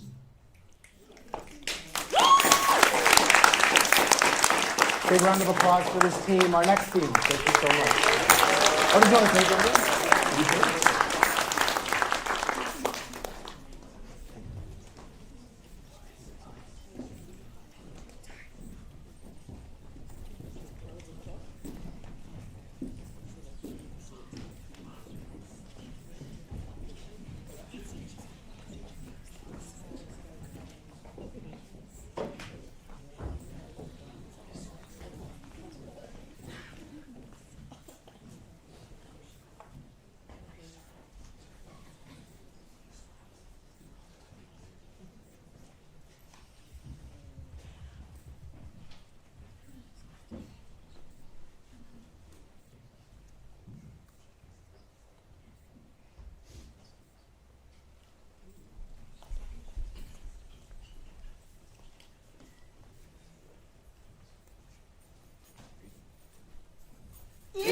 Look at that muck.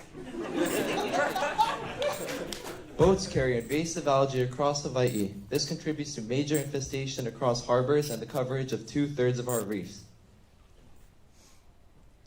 There are many causes to this, but we are focusing on one specifically: biofouling. Biofouling is the algae and buildup on the bottoms of ship hulls, and because of this, over 78% of marine life, invasive specifically, have come to Hawaii in this way. This problem leads us to our values. Our whole team cares deeply about invasive species, and so we wanted to incorporate Malama Aina into one of our values. We want to create a space where we can help our environment, and by doing that, we wanted to incorporate the community in doing so. And so, through both of these, we wanted to have fun, because we want to create an environment where everybody actually cares about what they're doing and wants to be there. Grounding ourselves in these values has led us to create Muck. Muck is a boat hull cleaning service in which we will environmentally consciously go underneath and clean vessels and take off the algae. And now you may be wondering, what makes us different from any generic boat cleaning service? Well, we do more than get the muck off. Existing solutions clean boats, but that algae actually goes back into the water and into our native environments. Our solution uses a siphoning method which actually vacuums up the invasive algae and takes it out of the waters and out of our coral reefs. And not only do we use this process, but we utilize the aid of student volunteers from colleges to help with our in-water algae cleaning and collecting. From this, we take it, we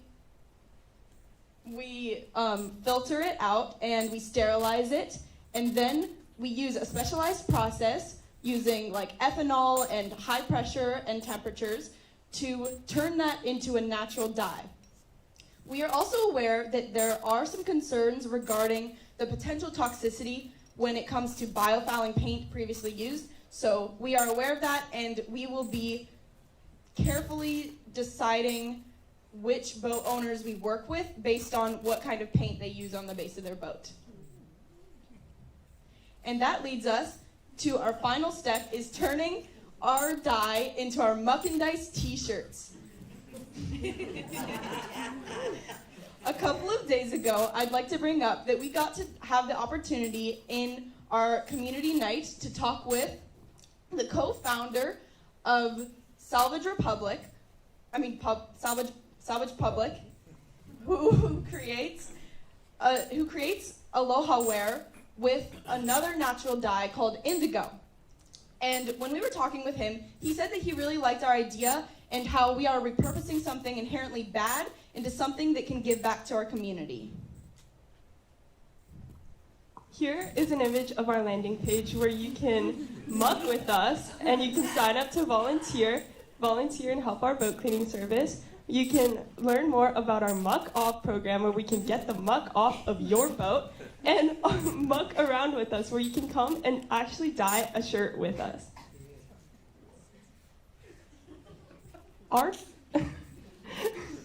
Our company is community-based, and so we really cater to college students in this area. Because we're Hawaii focused, we want to cater to colleges in the marine biology programs like HPU and UH Manoa marine programs.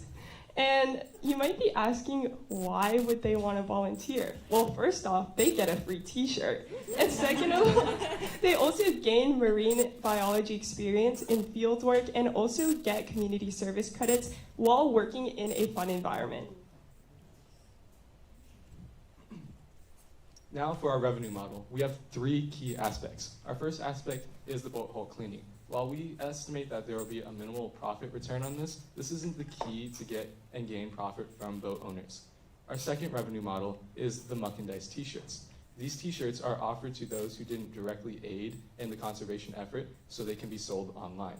And our third and main model is marine-focused grants. With there being over 30 Hawaii marine-focused grants, this will be the key funding for our organization. Now, we feel qualified to help. My name is Sophia Schultz, and I work on the Big Island of Hawaii on Mauna Kea to eradicate invasive species. I am Zachariah Smith. I have helped native species conservation efforts on the slope of Mauna Kea. I'm Bodie Parker, and I've worked on eradicating invasive insects off the summit of Mauna Kea and dredging Wailoa River. I'm Kendall Dusenberry, and I worked with a program called Nalu Studies, where we've done a lot of marine biology and microbiology labs, as well as invasive species eradication on Maui. Now, diving deep into the R&D process, we want it to be quick and iterative in our development. That would lead directly to our field testing. And in our field testing, we went and visited local boat owners and the community alike, and we introduced a survey in which we had community output and information that would then influence our research and finding.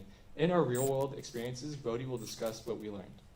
We met this man at Ala Moana Harbor, and while he was cleaning the boat effectively, one thing he was not doing was collecting the algae and mitigating it from the ecosystem.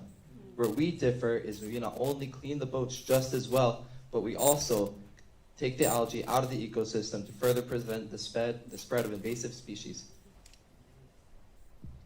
As for our journey, as you can see, we all care deeply about the problem of invasive species, especially here in Hawaii. We initially started with the issue of invasive grasses, particularly guinea grass, but as we went on with that, we started to realize it was more of a governmental issue since all these grasses were on privately owned land.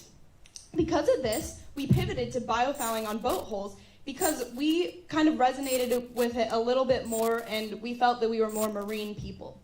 This was our initial logo, and we had the name Leoho Loop. But as we were going on with that, we started to realize it didn't really fit our target market, which was the college students. So you know what we said?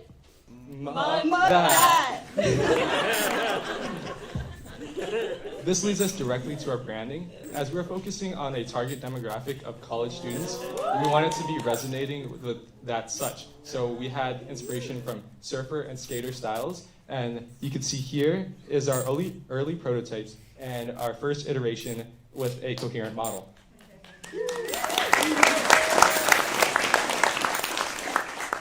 Now we need you, the community, to give us input so that together we can muck the system. We need to hear from local boat owners, college students, and everyone, because this matter is not only our issue, but the community's issue. Thank you.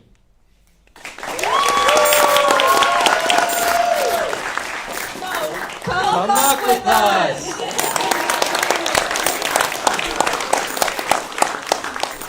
Thank you guys. I hope we don't all get in trouble. That was a fantastic presentation. What did you learn about yourselves in the process of creating a slide deck? You had May Somali talk about the art and science of pitch and presentation. We both gave you not enough time and also a lot of time to go through a bunch of iterations of this presentation. Tell me what you guys learned.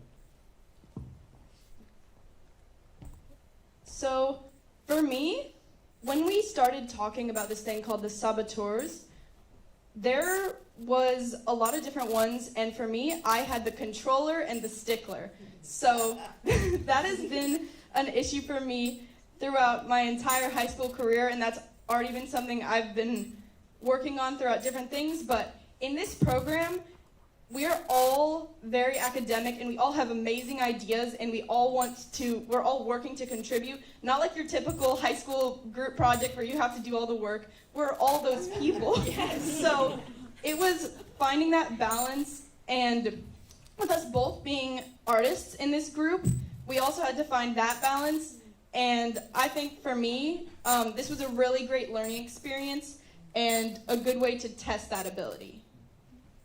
Yeah, I really feel like when you're put together with the right people, all the inputs and everything that can feed into an idea really benefit your group and lift them up. And it's a lot different from like a school project where you might be the one carrying, and something like Nalukai brings together a lot of passionate youth from around the islands, and we can have good projects because of that. Adding on to that, I would like to reiterate balance. Balance is about coming together and telling a story. This isn't a traditional pitch that you're giving to your professor or your teacher where you're trying to earn a good grade. You're sharing the values and the problems that you care about. So this is showing how you deeply resonate with this and how you can then deeply resonate with your community and get them involved. I agree with all of that. Big round of applause for this team.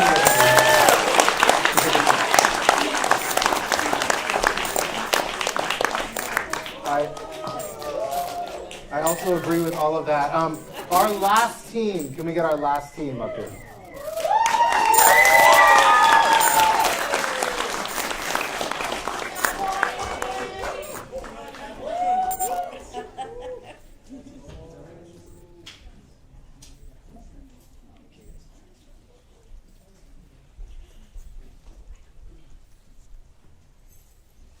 Wow, it's bright up here. can barely see. It's working.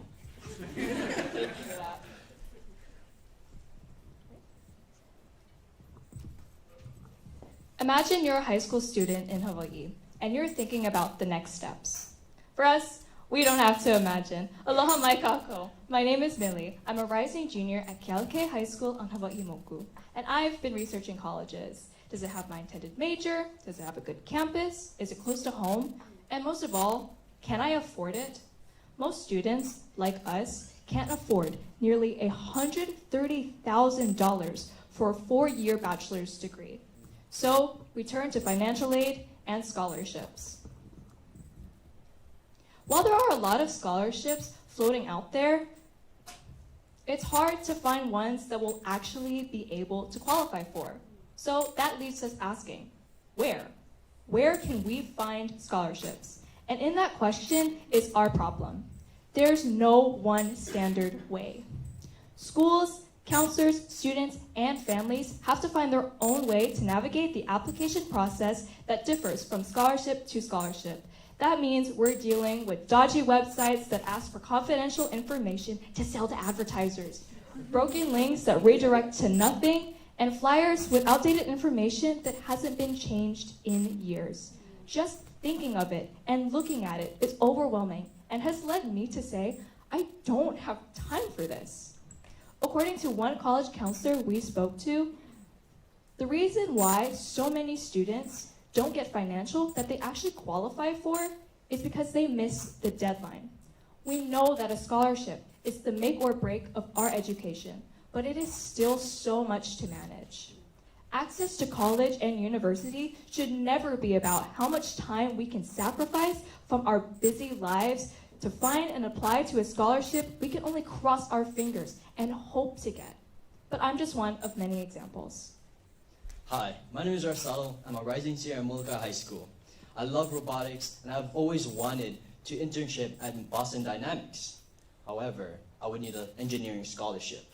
But to get the scholarship, I would need money. I'm an immigrant, so funds and resources are not always available for me. So I had to turn to my guidance counselor.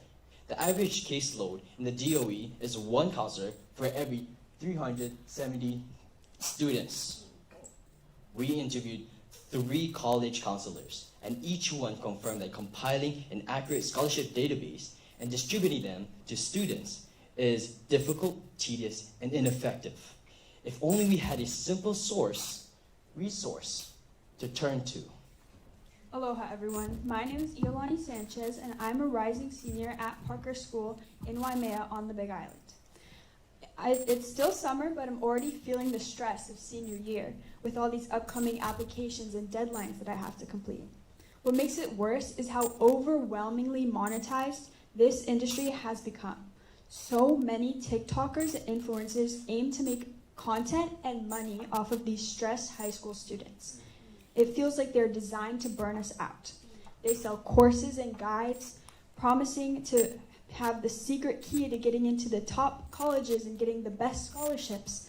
Most play off of fear, making students feel like they're falling behind unless they pay for that extra help.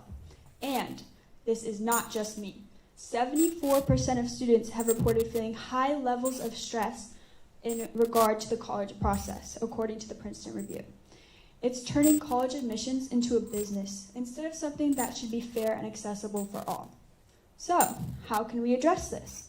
After trial and error, pivoting back, we created Pohai Pathways, our centralized, trustworthy, and reliable source for information for scholarships in Hawaii. Pohai is a circle or a group of connected people or trees, and our aim is to connect students and counselors to scholarship resources that are equitable, easy to navigate, and safe from a data mining perspective. Pohai is created for students by students, and it's designed to help ease the counselor workload and give them a simplified tool that they can distribute easily to the students and their families. Our platform offers a scholarship database, a recommendation system, probability statistics, helpful videos, and new student application kits. This graphic shows how we aim to organize and distribute this useful, accurate, and safe resources by providing reliable information to each subscribed school and their students. So, you may be wondering, what makes Pohai Pathways so different? First of all, aloha. My name is Louis Perroy, and just this past year, I graduated from Waiakea High School on Hawaii Island. I passed through this scholarship process, and I feel that I am very acquainted with it.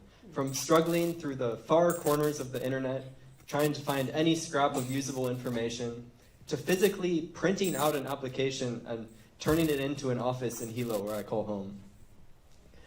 From my experience and from interviews with others, we've identified 2 main competitors that currently exist for students struggling with this process. The first of these is databases compiled by school counselors. This is Waikea's. Now,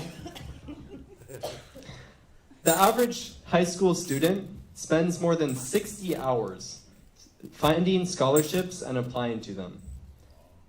Raise your hand if you would want to spend 60 hours struggling through this Google Sheet. I didn't think so. While these databases can provide relevant Hawaii-specific and even school-specific scholarships, they're ineffective, as they're inefficient for both the students, as they have limited time, and the counselors, who are struggling as in an already oversaturated market, as Aristotle was mentioning. This brings us to our second comparison, which is large third-party websites and companies. When we interviewed several students going through this process currently, they identified this as one of their primary sources. Websites like scholarship.com, scholarships.com, College Board's Big Future Scholarship Finder, or niche.com offer algorithmic approaches and attempt to pair you with scholarships that particularly suit your interests. However, this model does not quite work. While they do offer this for free, we have found some pretty significant issues in their revenue model, particularly in the realm of data privacy. Because they are able to offer these for free, but they still want to make money, they take in personally identifiable information, including your name, address, email, and phone number, and sell these directly to data brokers. When talking to experts in the field, including David Clark, the head of high school at Parker Schools, we identified that this is a major problem, as this can result in hundreds of spam emails, trackers, and even scams. We value simplicity and usability at Nalukai Pathways, so allow me to give you a brief user journey. So, we have here Kaniela, our amazing team lead here at Nalukai, and he is signing in or logging into an already existing account, whatever you prefer. So, once he's logged in, Nalukai recommends him 4 new scholarships that we think are a perfect suit for him. And if he likes one of them, he can click on it and get the most crucial information, like deadlines or general description, as well as a personalized video to help explain how to apply. Oh, sorry, can I work? Additionally, Kaniela doesn't have to waste time filtering through scholarships that sadly won't accept him, because Nalukai has identified that he is a great fit for this particular scholarship.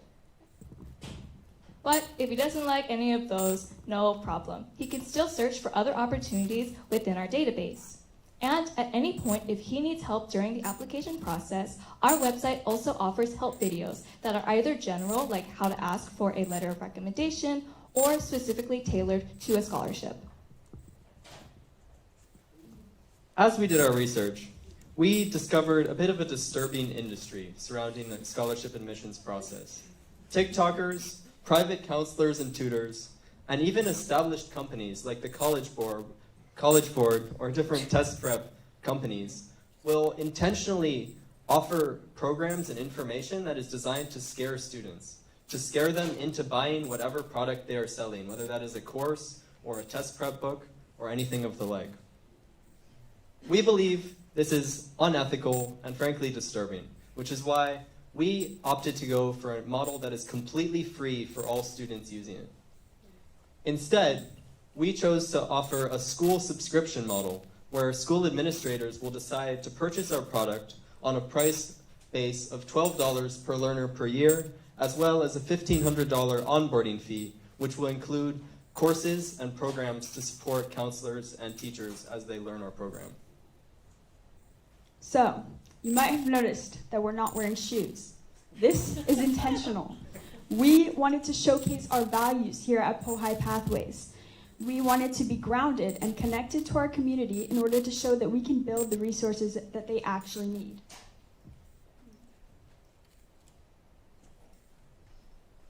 We are a committed group of students with vision, passion, and tons of ideas. But the next step is you. We need programmers to take our algorithm to the next level. We need students, counselors, and community members to spread awareness about the challenges of finding financial resources and higher education, and increasing the earning potential that comes with college degrees.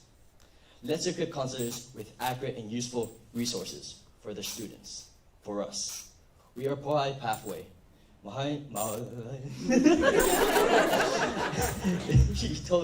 You told me practice this. I didn't. But in short, mahalo. Mahalo for your time.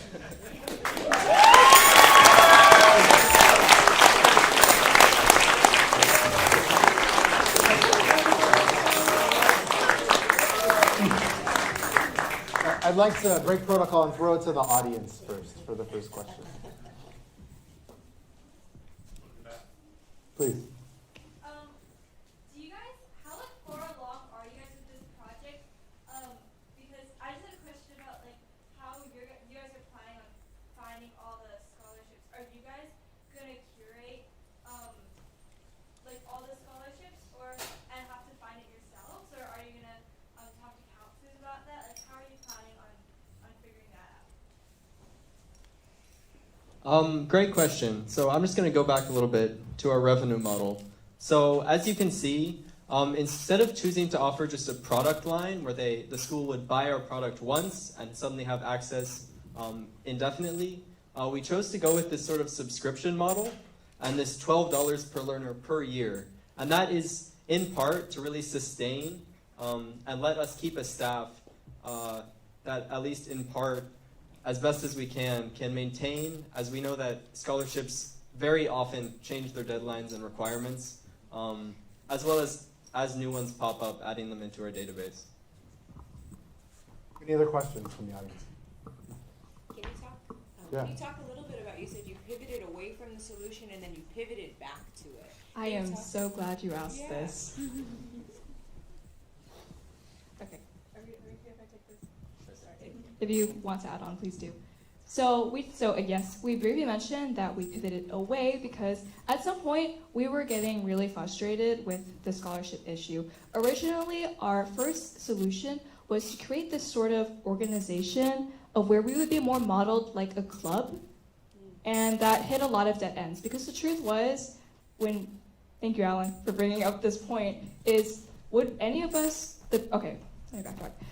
The club would be of where students would join into the club to help their undergraduate friends or lowerclassmen friends to figure out how to apply for scholarships and such. But then the reality was, would anyone actually join this club out of the goodness of their heart and be able to constantly keep up with it, especially seniors who have so much on their plate already? And so we realized that it just wasn't exactly feasible. And so we wanted to pivot away from scholarships as a whole. Would you like to talk about how that went? Yeah, so it was a great lunch timetable. We jumped from Hawaiian black rats and how we're gonna gas them, or crabs and how we're gonna set on fire these trees. We didn't like it at all. We don't condone any of that. My ideas. They didn't like my ideas. You like that idea a lot. And so we were like, we're 6 days in. We got 4 more days. What are we gonna do? So I'll tell you what we did. We pivoted back to scholarships, and we realized that the main problem wasn't with our problem, it was just with our solution. So we took all the information we already had and we redirected our focus. Yes, I think it was Mr. Clark that brought up the awareness. What really started off our journey with Poha Pathways was Mr. Clark. He told us, are people aware of data security when applying for scholarships? And we said, no. And then we brought up to the rest of the class, they said, oh yeah, we don't like that. And so that gave us a little rabbit hole to dig out. And so that's how it was born. That's how it was born. Yeah, also another thing, in our research, when we were researching these third-party websites, personally, I signed up for a lot of them. I put in all my personal information, and Lewis was like, oh my god, why are you putting in your personal information? I was like, I don't know. And then I signed into this website, I gave it all my information, and the only scholarship that it recommended for me was the Black Women's Accounting Scholarship, which clearly is not the right scholarship for me. One last question. That was an incredible comedy routine. I appreciate it. I think one of the things that makes Nalukai unique is the ability to get kids from public, private, charter, homeschool all together on a team, right? And you all come from such different teams. You come from such different backgrounds. I would love for you to talk about what it means to co-create and build with someone who comes from a different school, who comes from a different life experience. I would like to tackle that question on right now. Please tackle it. Because on Molokai, right, you get a bunch of hooligans. I'm sorry, there might be a couple Molokaians in the streams, but I'm gonna tell you right now, the majority of them, there's good ones, okay, there's good ones, but majority of the time, I'm gonna take this mic. Majority of the time, they're not helping me at all, and so. Coming to Nalukai, I was a little bit more reserved. I was trying to take in more responsibilities. But at the end of the day, now that I'm standing here, I can tell you for sure that I was able to communicate a little bit more. Even though it was only 10 days, the progress I've made was immense. The way I think is different for sure. And this only can be thanks to everyone in here and there. I'm just joking. I love you too.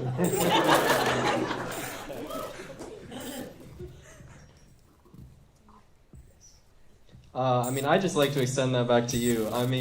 Honestly, I have never really spent much time with a student from Molokai, and it was, I really loved the ideas and your enthusiasm that you brought.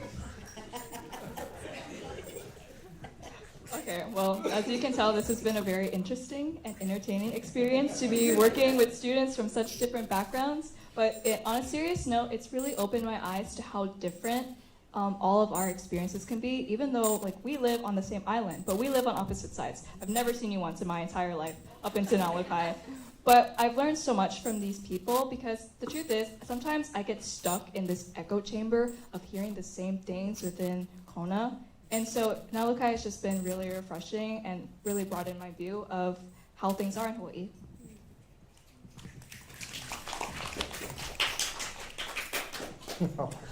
I agree, guys. A big round of applause for the students.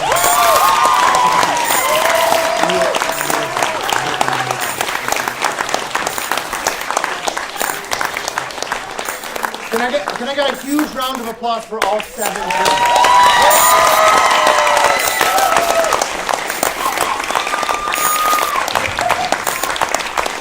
So we want to close out tonight with 2 hammers. Alan, on a scale of 1 to 10 hammers, is like a 7, which is pretty good. And Nick, who will follow him, is like a 10 out of 10 hammers. So we'll start with Alan. Thank you.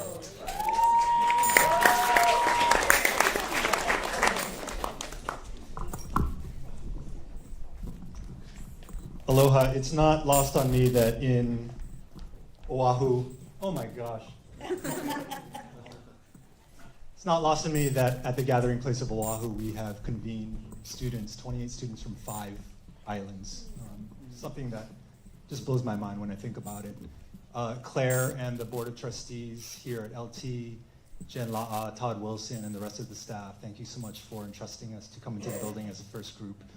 I hope you've seen how transformative it can be for the students to gather together and exchange their ideas amongst one another. I'm super proud of that. You know, our MC, Aaron Shorn, he contacted me in 2019, unsolicited message on LinkedIn. And he said, hey, we have this really cool entrepreneur camp here, and you should come check it out because, you know, see what's going on, talk to the kids because you're this New York tech entrepreneur, successful guy. And normally when somebody sends me a weird message on LinkedIn, I ignore it.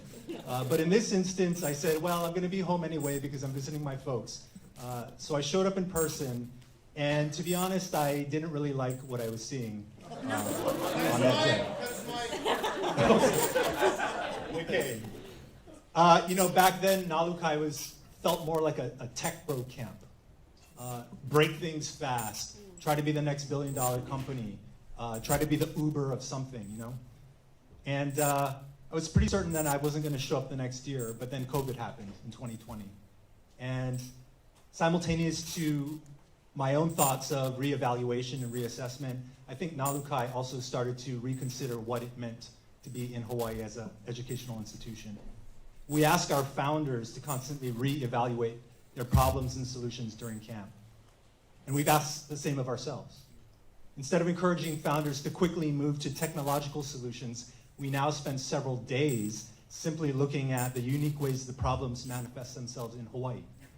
We take them out into Aina to see real-life examples of social and cultural entrepreneurs solving problems in their own backyards. And we ask, how has history shaped the present? And why is the status quo so resistant to change here in Hawaii? When we challenge the kids to consider the problems they bring to the table, I ask them, are you willing to put your time, energy, and money towards something you say you care about, even with everything else going on in your life?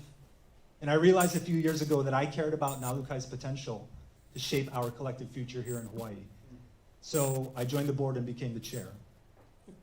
We can only continue to do what we do with the support from institutions like Liliuokalani Trust and people like you.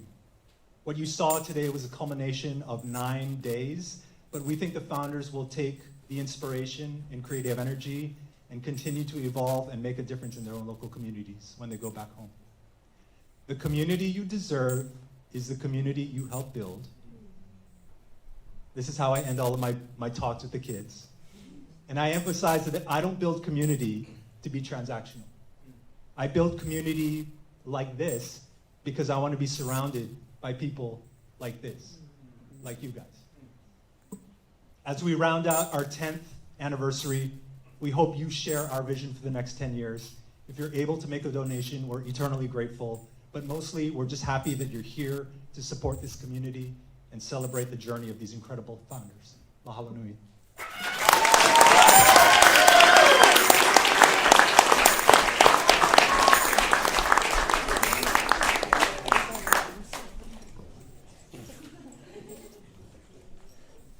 Aloha, everybody.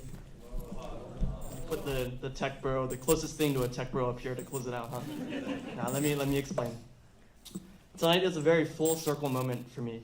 I was a beneficiary of Lili Wokalani Trust growing up. I grew up in a single-parent household in Nu'uanu. My mom and my grandma are here tonight. LT invested in me at the beginning. They helped fund some of my early computer science courses that I took at MidPac. I was a part of the young adults group. We went to Kauai, and let me tell you, you'll learn a lot about kuleana from hucking off banana leaves for the imu for 3 hours. But it was between LT, and I was also a part of the first ever Nalukai cohort in 2016. There was 25 of us up in the hills in Waimea, and I found for the first time a community of friends from public, private, charter schools, and we were all very passionate about what we were building.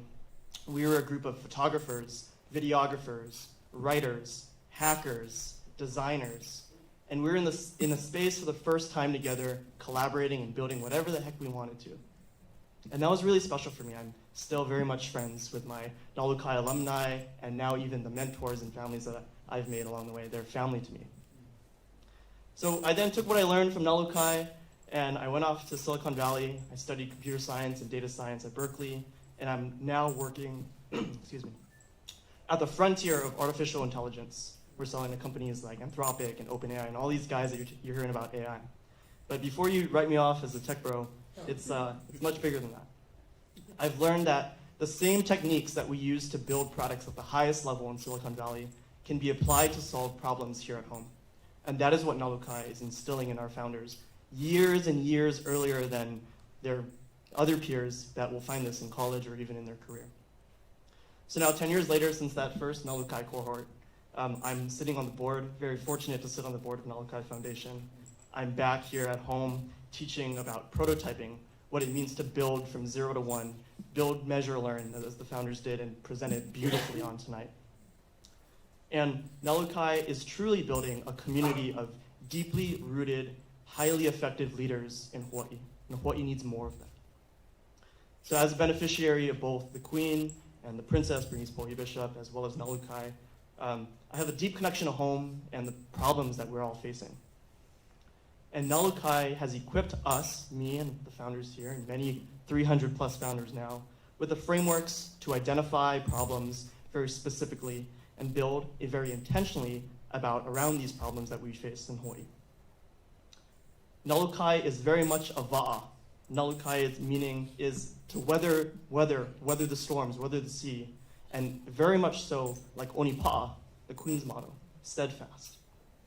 Nalukai has broadened my horizons and deepened my roots, and that means a lot to me. Hawaii needs more leaders like the youth that have all presented tonight, and they're incredibly passionate about what they've learned. I hope you can see that through the laughs, through the cries, through the presentations. It's all very meaningful to us here. That's why I'm back 10 years later. So if you believe in this program, in helping youth, in helping and providing hope to the state of Hawaii, and to all of us across the Pai'aina, please join us. Please help us get more students in these seats, because it's very impactful for us. Thank you.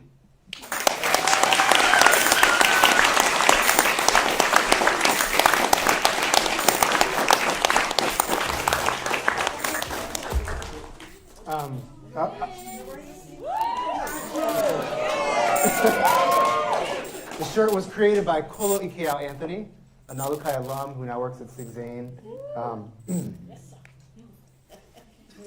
Pulling a David Clark right now, I'm sorry.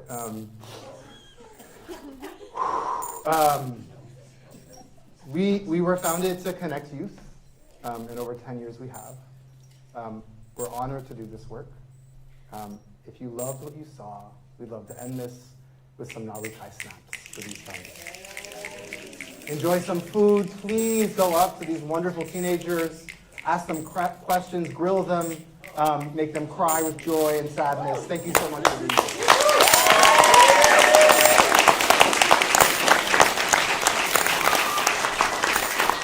Time to stand up!